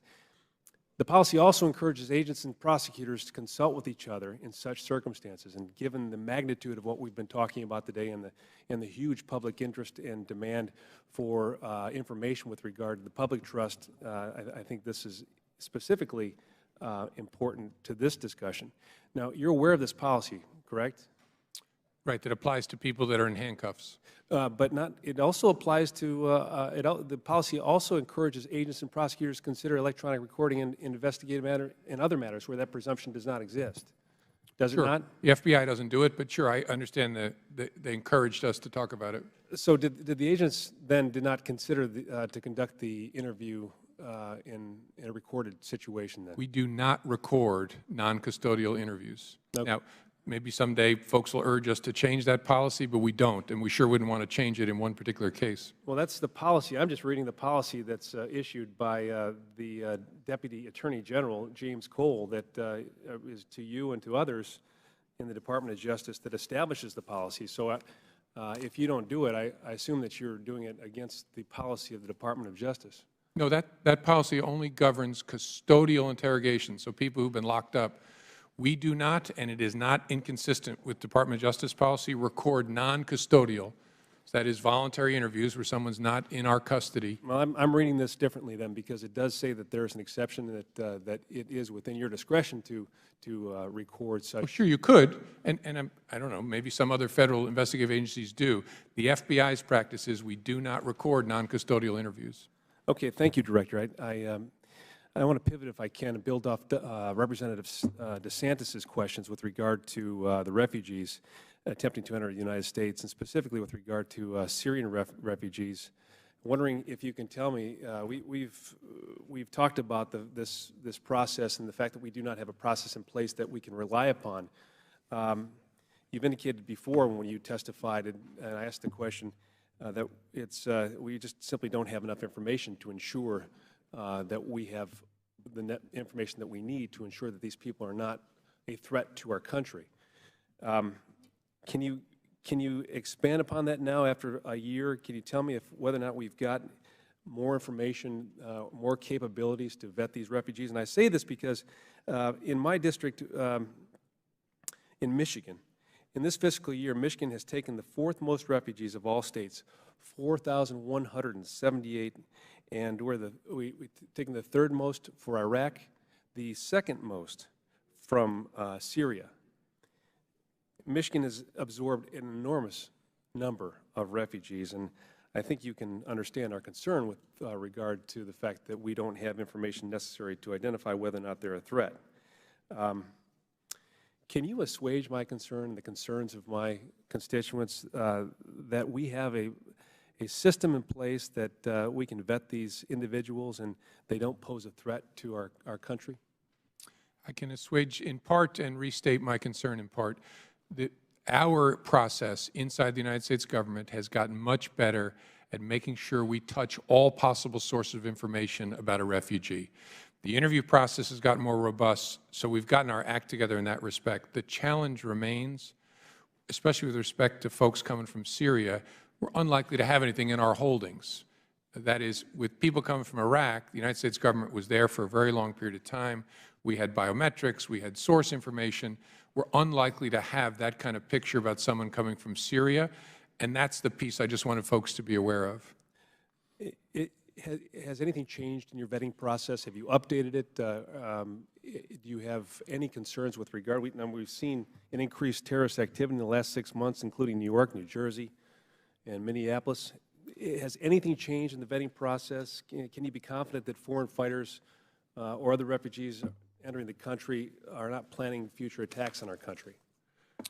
Well, as I said, over the last year, since I was last before you, the vetting process has gotten more effective in the ways I described.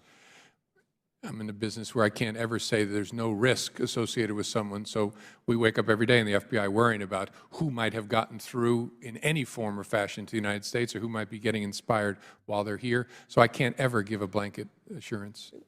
Director, I respect your opinion, and this is not a policy question. I'm asking you based on your personal opinion as a law enforcement officer that we rely upon to keep this country safe.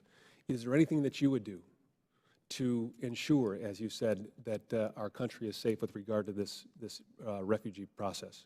Anything that I would do? Anything that you do. Any recommendations you have for Congress, for this country, that would ensure our safety? Yeah, I shy away from assurances of safety given the nature of the threats we face. I do think that there may be opportunities to do more in the social media space with refugees in particular, and I talked to Jay Johnson yesterday about it. I know there's a work in progress. So much of people's lives, even if we don't have it in our holdings, may be in digital dust that they've left in different places. Are we harvesting that dust on people who want to come into this country in the best way? And I think there may be ground for improvement there. Thank you, Director. And I will yield back. But, Mr. Chairman, I'd ask unanimous consent to enter the memorandum that I referenced earlier from dated May 12, 2014, into the record.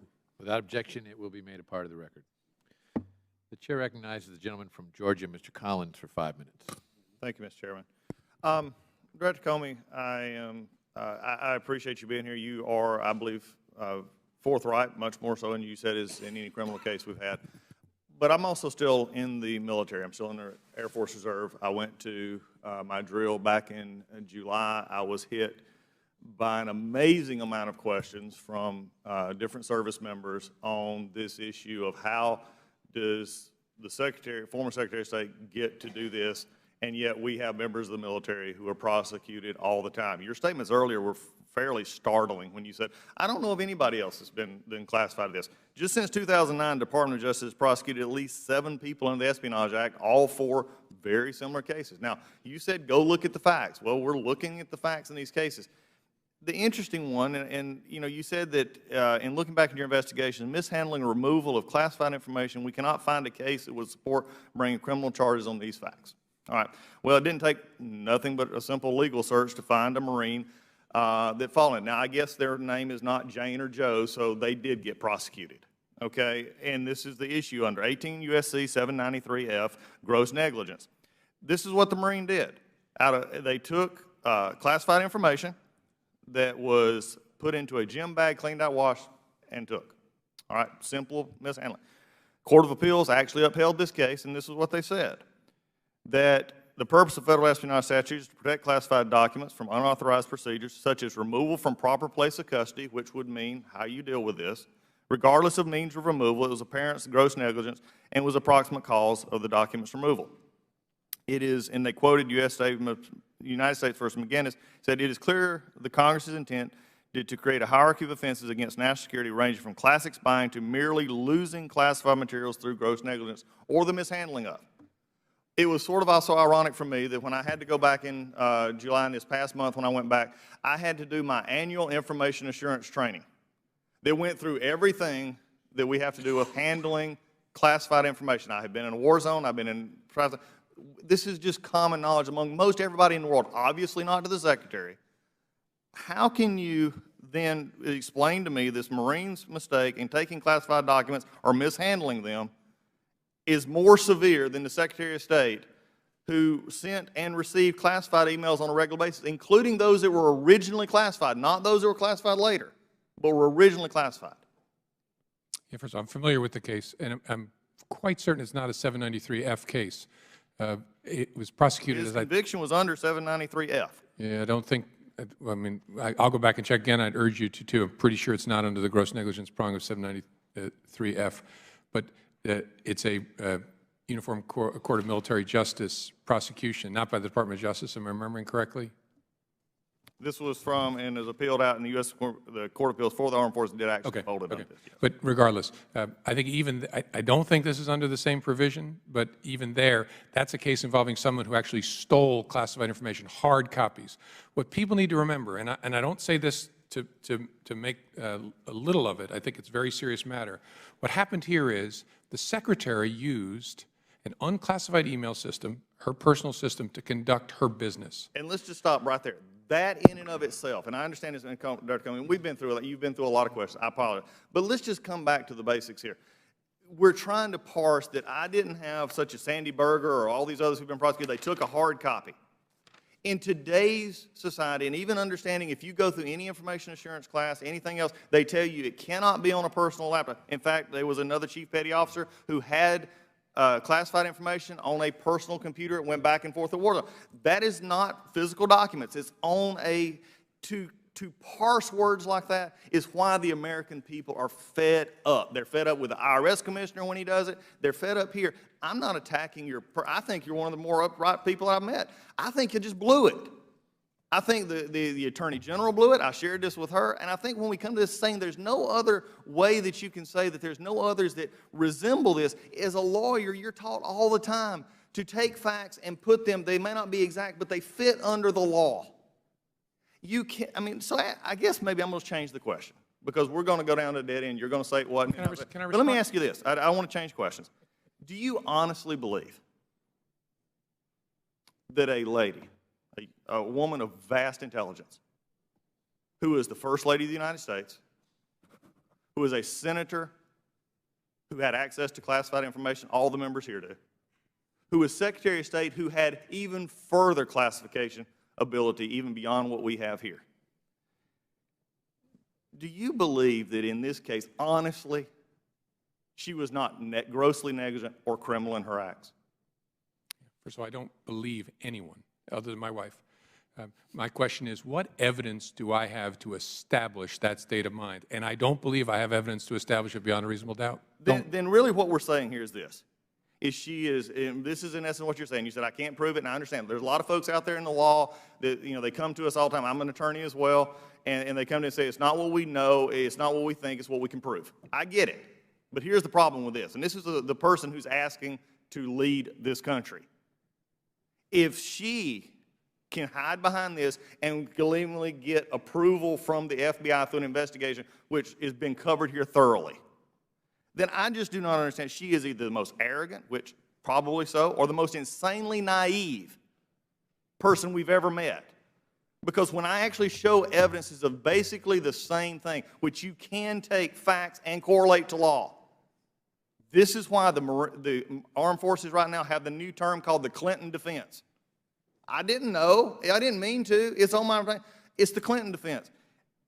With questions like this, Director, we have given the ability now to where nobody takes this seriously.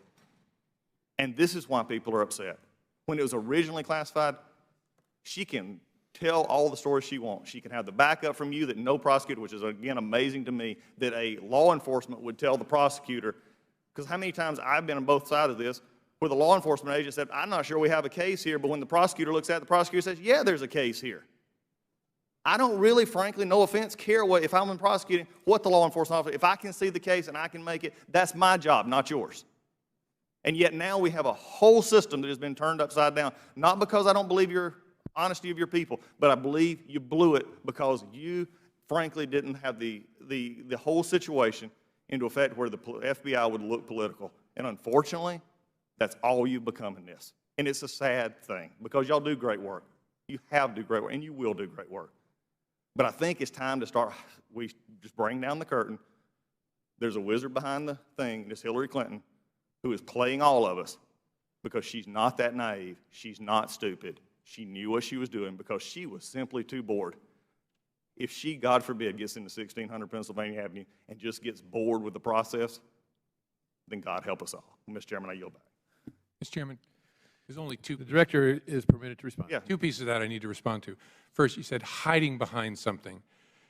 This case was investigated by a group of professionals. So if I blew it, they blew it too. Career FBI agents, the very best we have were put on this case, and career analysts. We are a team. No one hid behind anything. American citizens should insist that we bring criminal charges if we're able to investigate and produce evidence beyond reasonable doubt to charge somebody. That should be true whether you're investigating me or you or Joe Smith on the street. That's the way this case was done. It's about evidence. And the rest of it I'll let go. Mr. Chairman, I will, and I apologize if you're not saying, just to comment. I'm not, this is the problem, though. When you take it as a whole, it's been said up here, this is a unique case. You've talked about it being a unique case. Director, this is a unique case because I truly, and I don't think you convinced hardly anybody except your own group, I don't think you ever said they couldn't blow it. They blew it. Anybody else would have been prosecuted under this. In my humble opinion, You're just wrong. you say You're no. just wrong. We'll just have to agree to disagree. Well, unfortunately, there's a lot to disagree on this. Thank you, Mr. Chairman. Time of the gentleman has expired. The gentleman from Idaho, Mr. Labrador, is recognized for 5 minutes.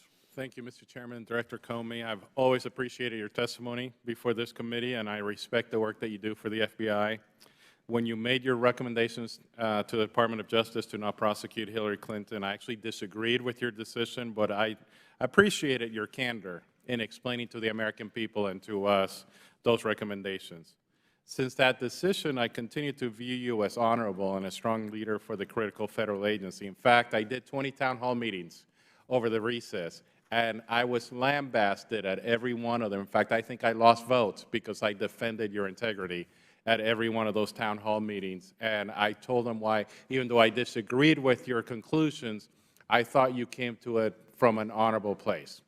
However, as more information has come to light, I question the thoroughness, and I'm not questioning your integrity, but the thoroughness and the scope of the FBI's investigation. In the past week, we have learned of the grants of immunity to several key witnesses in the Clinton investigation, including Hillary Clinton's former chief of staff and one of the individuals responsible for setting up her server.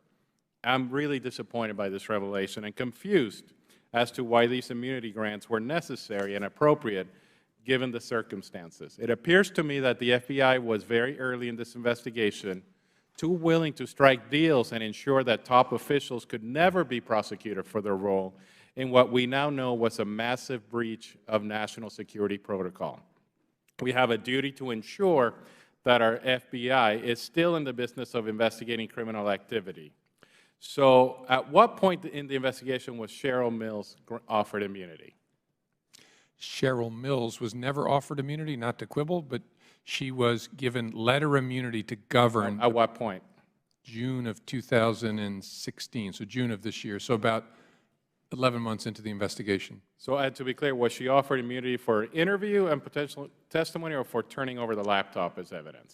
Turning over the laptop as evidence, it governed what could be done in terms of using it against her, that laptop. To your knowledge, was Cheryl Mills an uncooperative witness prior to the immunity deal? I think our assessment was she was cooperative. I forget the month she was interviewed, but she was interviewed fully before that. And she always cooperated? I think our assessment was, again, this is the odd way I look at the world, we had no reason to believe she was being uncooperative. So could this investigation have been completed without these grants of immunity in place? In my view, it couldn't be concluded professionally without doing our best to figure out what was on those laptops. So getting the laptops was very important to me and to the investigative team. So in your vast experience as an investigator, as a DOJ attorney, now as an FBI director, how many times have you allowed a person who is a material witness to a crime you're investigating to act as the lawyer in that same investigation? Well, to let is what I'm stumbling on. The FBI has no power to stop someone in a voluntary interview. You're speaking, let's just be honest. You allowed, the FBI allowed Cheryl Mills to act as the attorney in a case that she was a material witness. How many times have you done that? In the same sense that I'm allowing you to question me. How many times have you done that? I can't stop you from questioning me. How many times have you done that prior? I have not had an experience where the subject of the interview was represented by a lawyer who was also a witness in the investigation. Okay, so you have never had that experience? Not in my experience. You prosecuted terrorists and mobsters, right? Correct.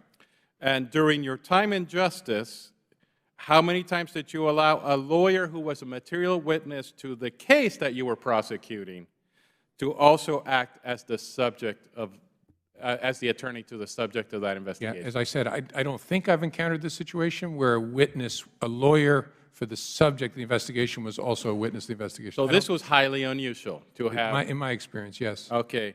In your answer to Chairman Chaffetz, you indicated that you had no reason to disbelieve Paul Gambetta when he told you that he erased a hard drive on his own. Is that correct? Correct.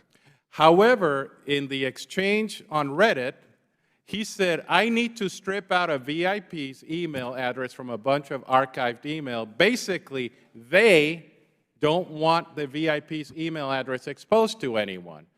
Those two statements are not consistent.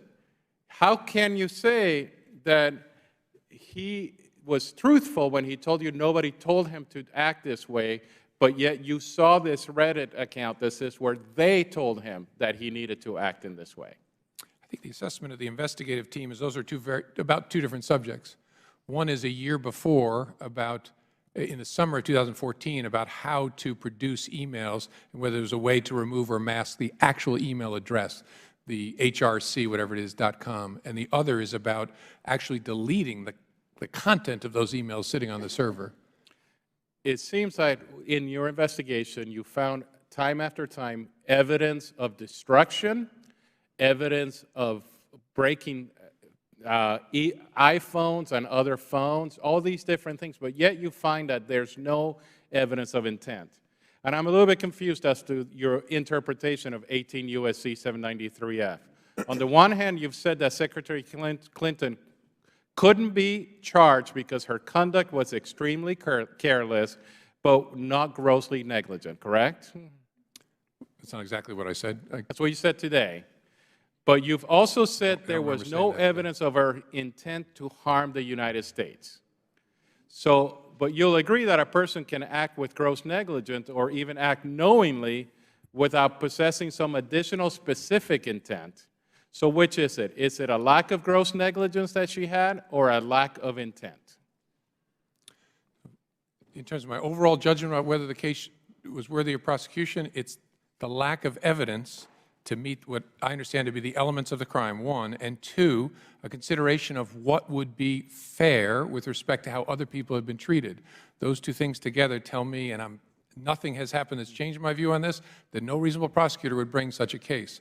The specific intent question, yes, I agree that specific intent to harm the United States is a different thing than a gross negligence or willfulness. So just one last question. You talked about Mary and Joe. And Mary and Joe would be disciplined at the FBI if they did what Hillary Clinton did. If Mary and Joe came to you and asked for a promotion immediately after being disciplined, would you give them that promotion? Tough to answer that hypothetical. It would depend upon the nature of the conduct and what discipline had been imposed. And what if they ever asked for a promotion that would give them management and control of cybersecurity of your agency and the secrets of your agency after they had done these things? Would you give them that promotion? That's a question I don't want to answer. All right. The time of the gentleman has expired. The chair recognizes the gentlewoman from California's Ms. Walters for 5 minutes. Oh, sorry. Hi, Director Comey. Despite the absence of an intent mens rea standard in 18 U.S.C. Section 793F, you have said that there has never been a prosecution without evidence of intent.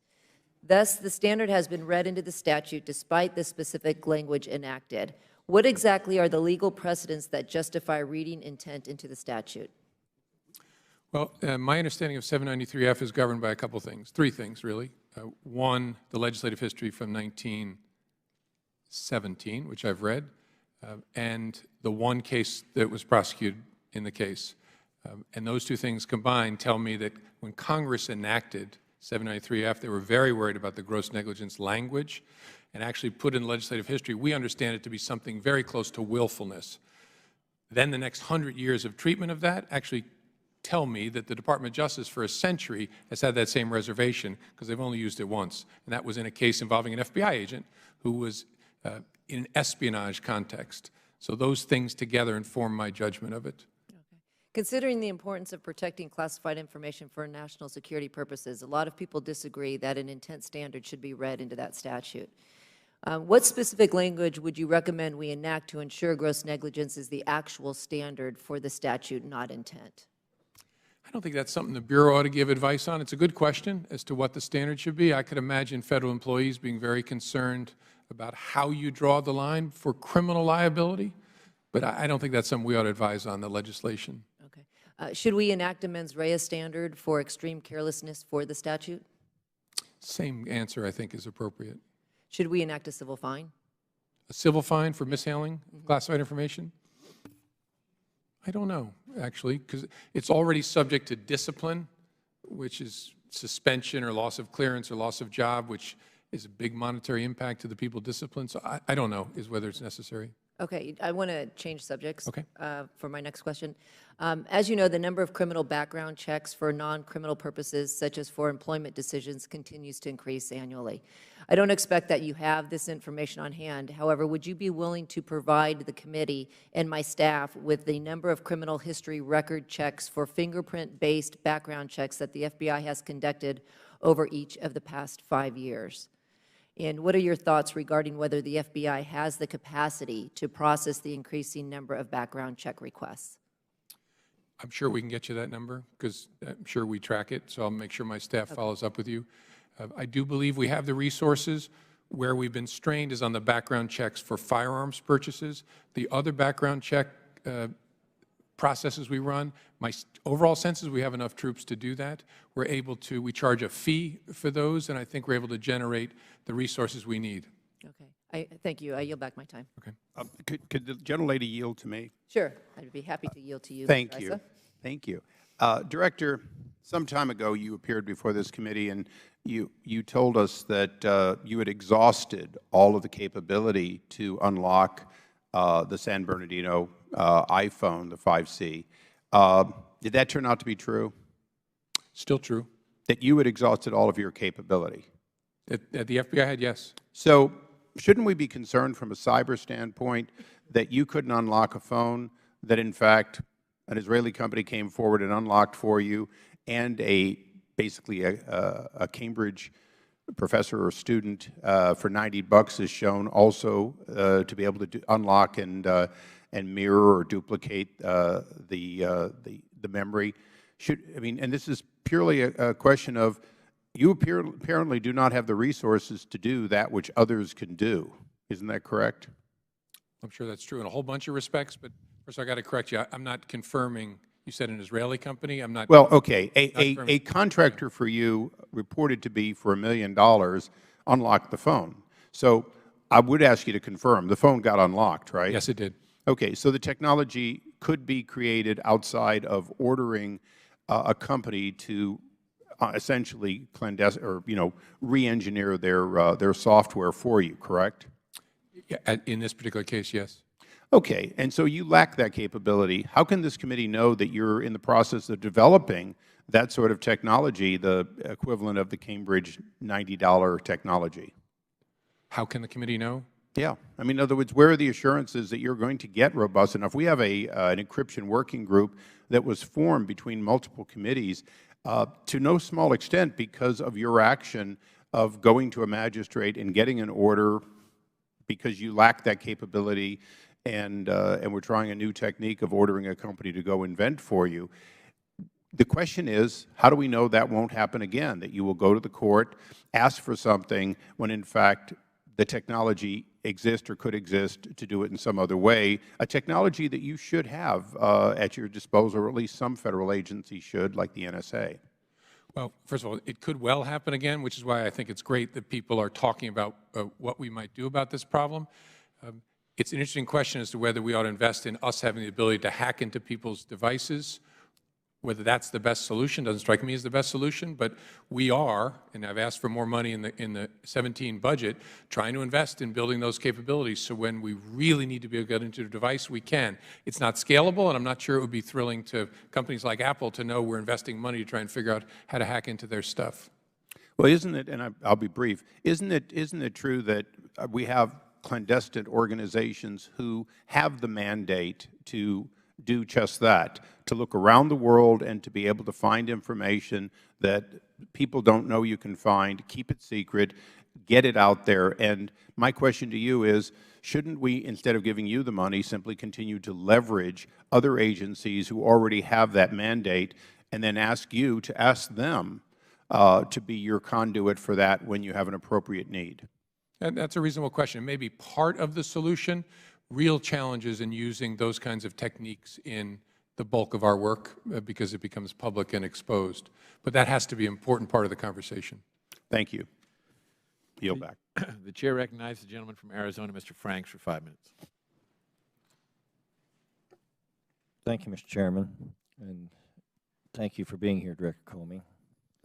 Director Comey, the last thing I want to do is to lecture you on anything related to the law, because I think you've given your whole life to that effort. And I guess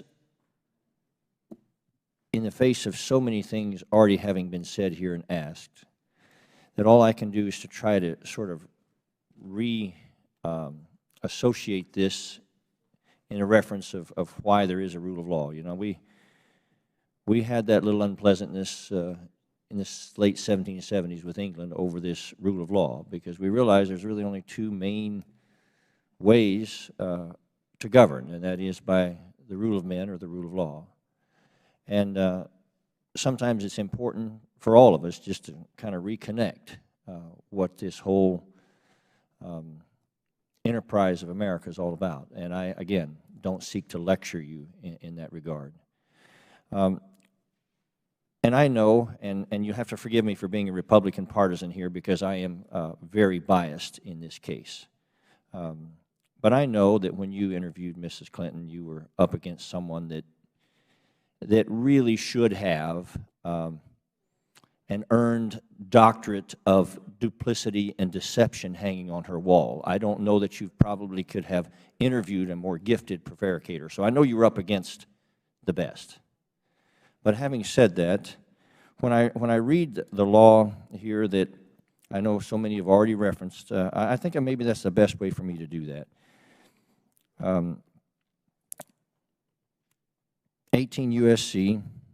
1924 provides that any federal official who, quote, becomes possessed of documents or materials containing classified information of the United States and knowingly removes such documents or materials without authority and with the intent to retain such documents or materials at an unauthorized location shall be fined under this title or imprisoned for not more than 1 year or both. Now, I didn't miss one word there.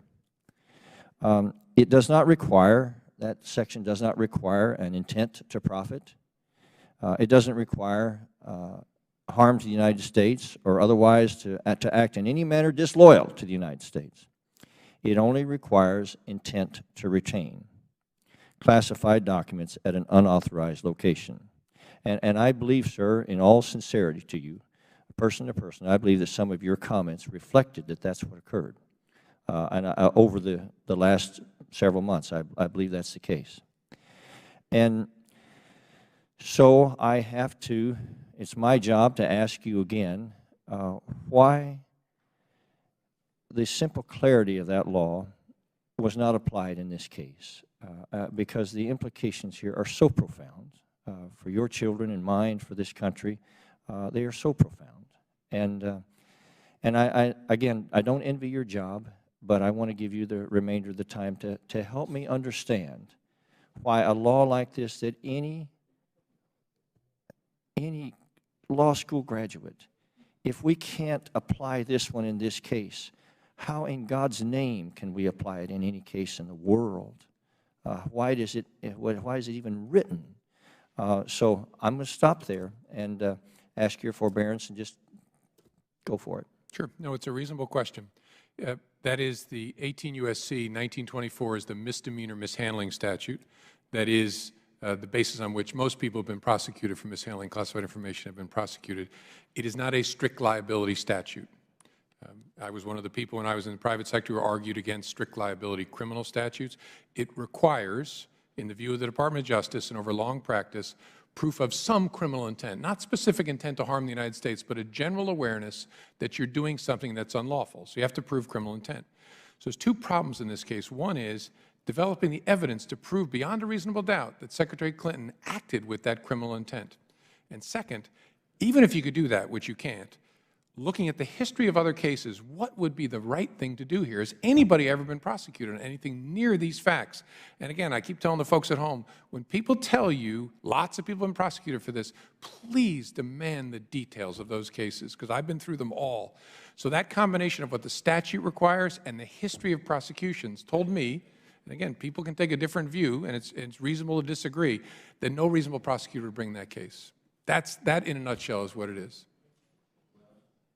You said it was a reasonable question, it was a reasonable answer, but I can't find that in the statute. Thank you, sir. Thank you. The chair recognizes the gentleman from Louisiana, Mr. Richmond, for 5 minutes. Thank you, Mr. Chairman. Director Comey, and I'm going down a completely different path. Our law enforcement in this country have a consistent enemy in a group called sovereign citizens. And what I have seen in my district, we lost 2 officers in St. John Parish about 4 years ago. And we just lost another 3 officers in Baton Rouge with another couple injured. In the case in St. John Parish, we actually had the perpetrators on the radar in North Louisiana.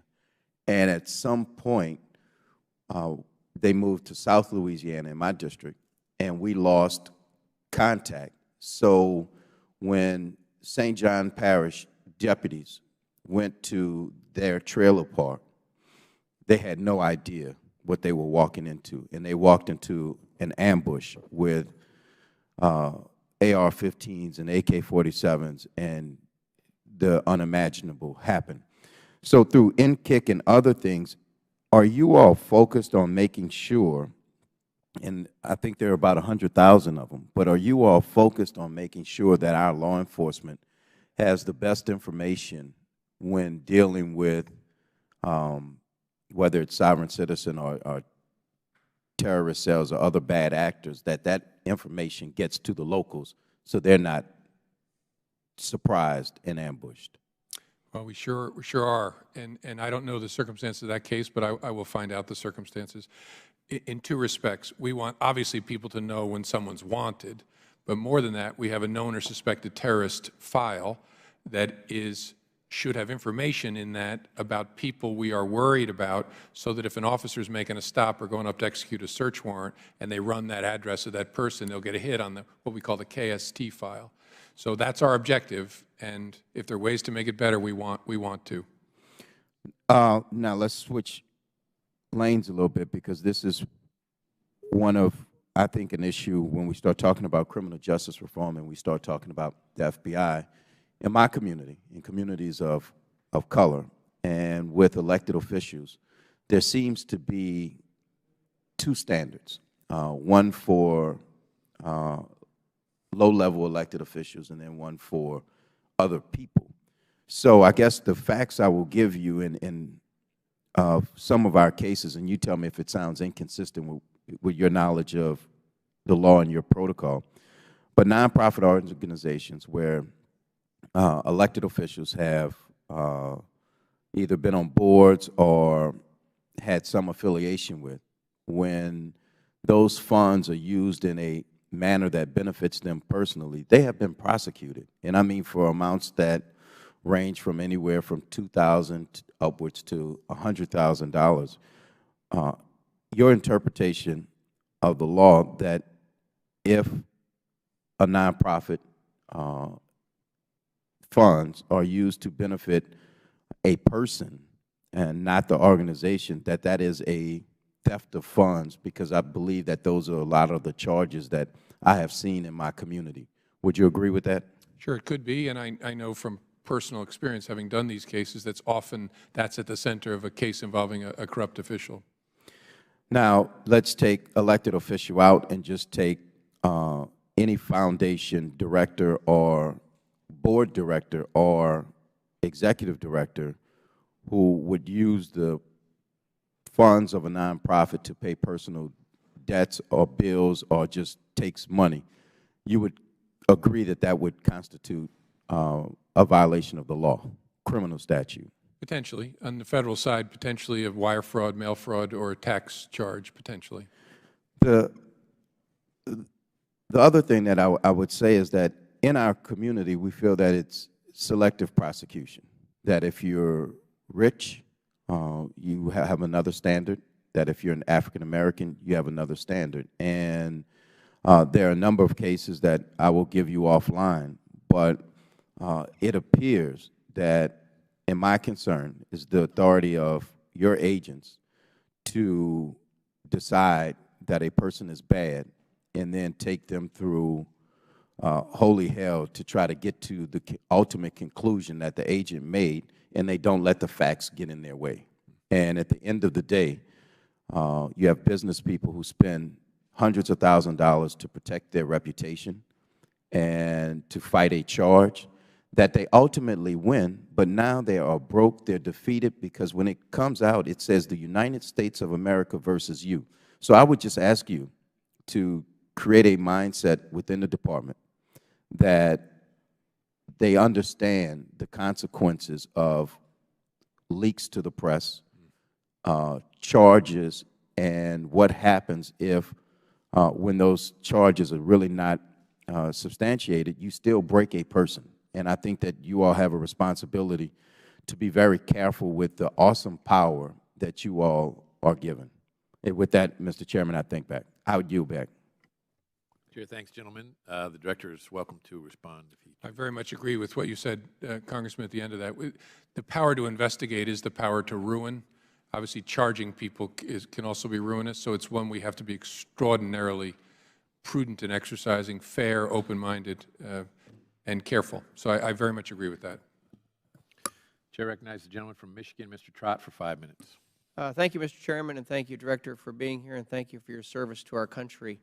When you made your statement at the press conference on July 5th, you said, "I have not coordinated or reviewed this statement in any way with the Department of Justice or any part of government. They do not know what I'm about to say."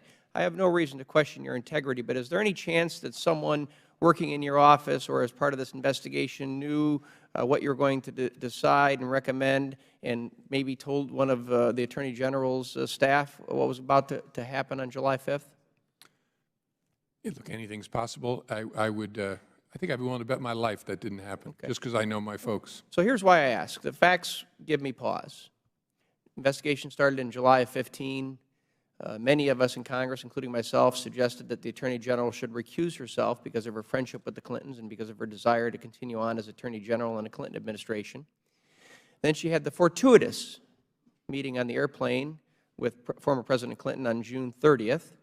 Then on July 2nd, give or take, she came out and said, I've created an appearance of impropriety, and so I'm going to just follow whatever the FBI Director's recommendation is." And then 3 days later, you had your press conference. And in your press conference, you said, In our system of justice, the prosecutors make the decisions about what charges are appropriate based on the evidence. That's not what happened in this case. Ultimately, you made the decision. Isn't that what happened?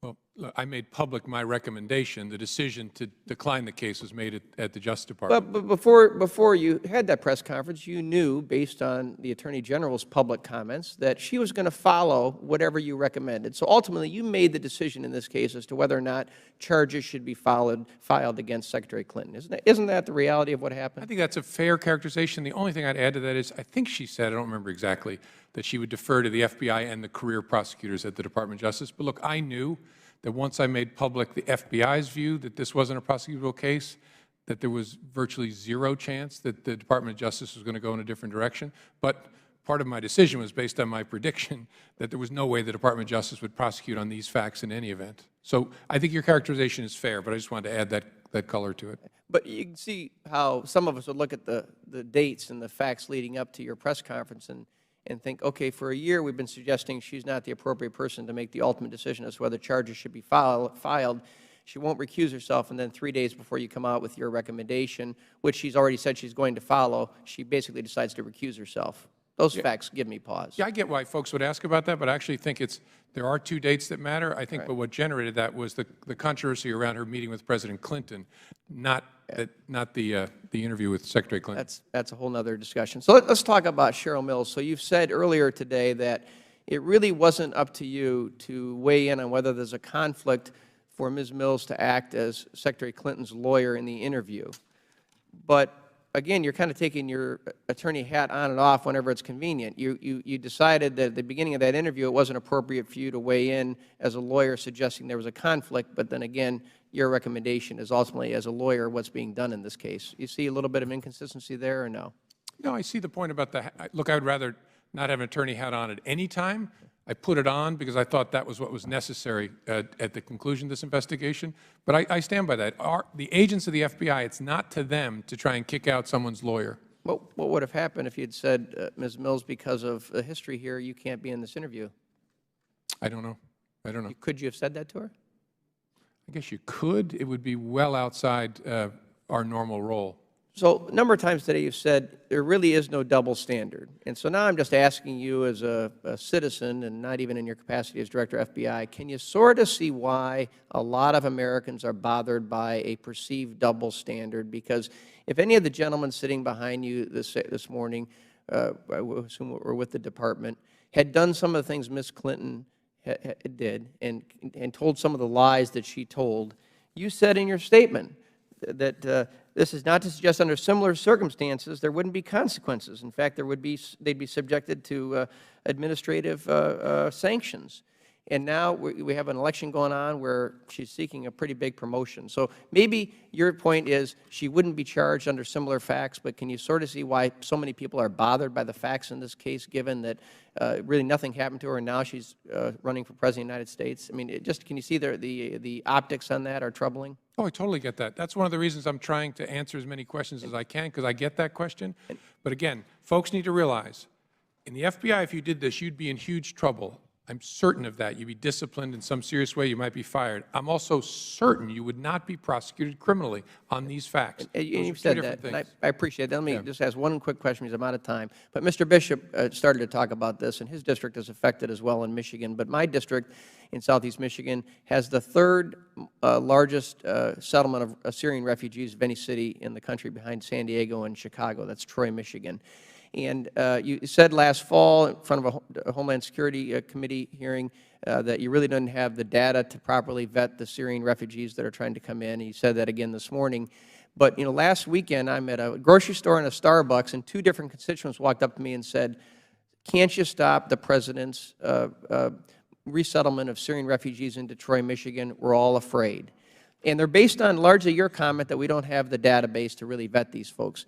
Anything I can tell the folks back in Michigan that we're doing, other than all I say now is we just have to wait for a new president, because this president has increased the number of refugees by 60% and 30% year over year the last 2 years. We just have to wait for a new president. I'd like to be able to say the FBI is doing something different than they were doing last year when you made those comments.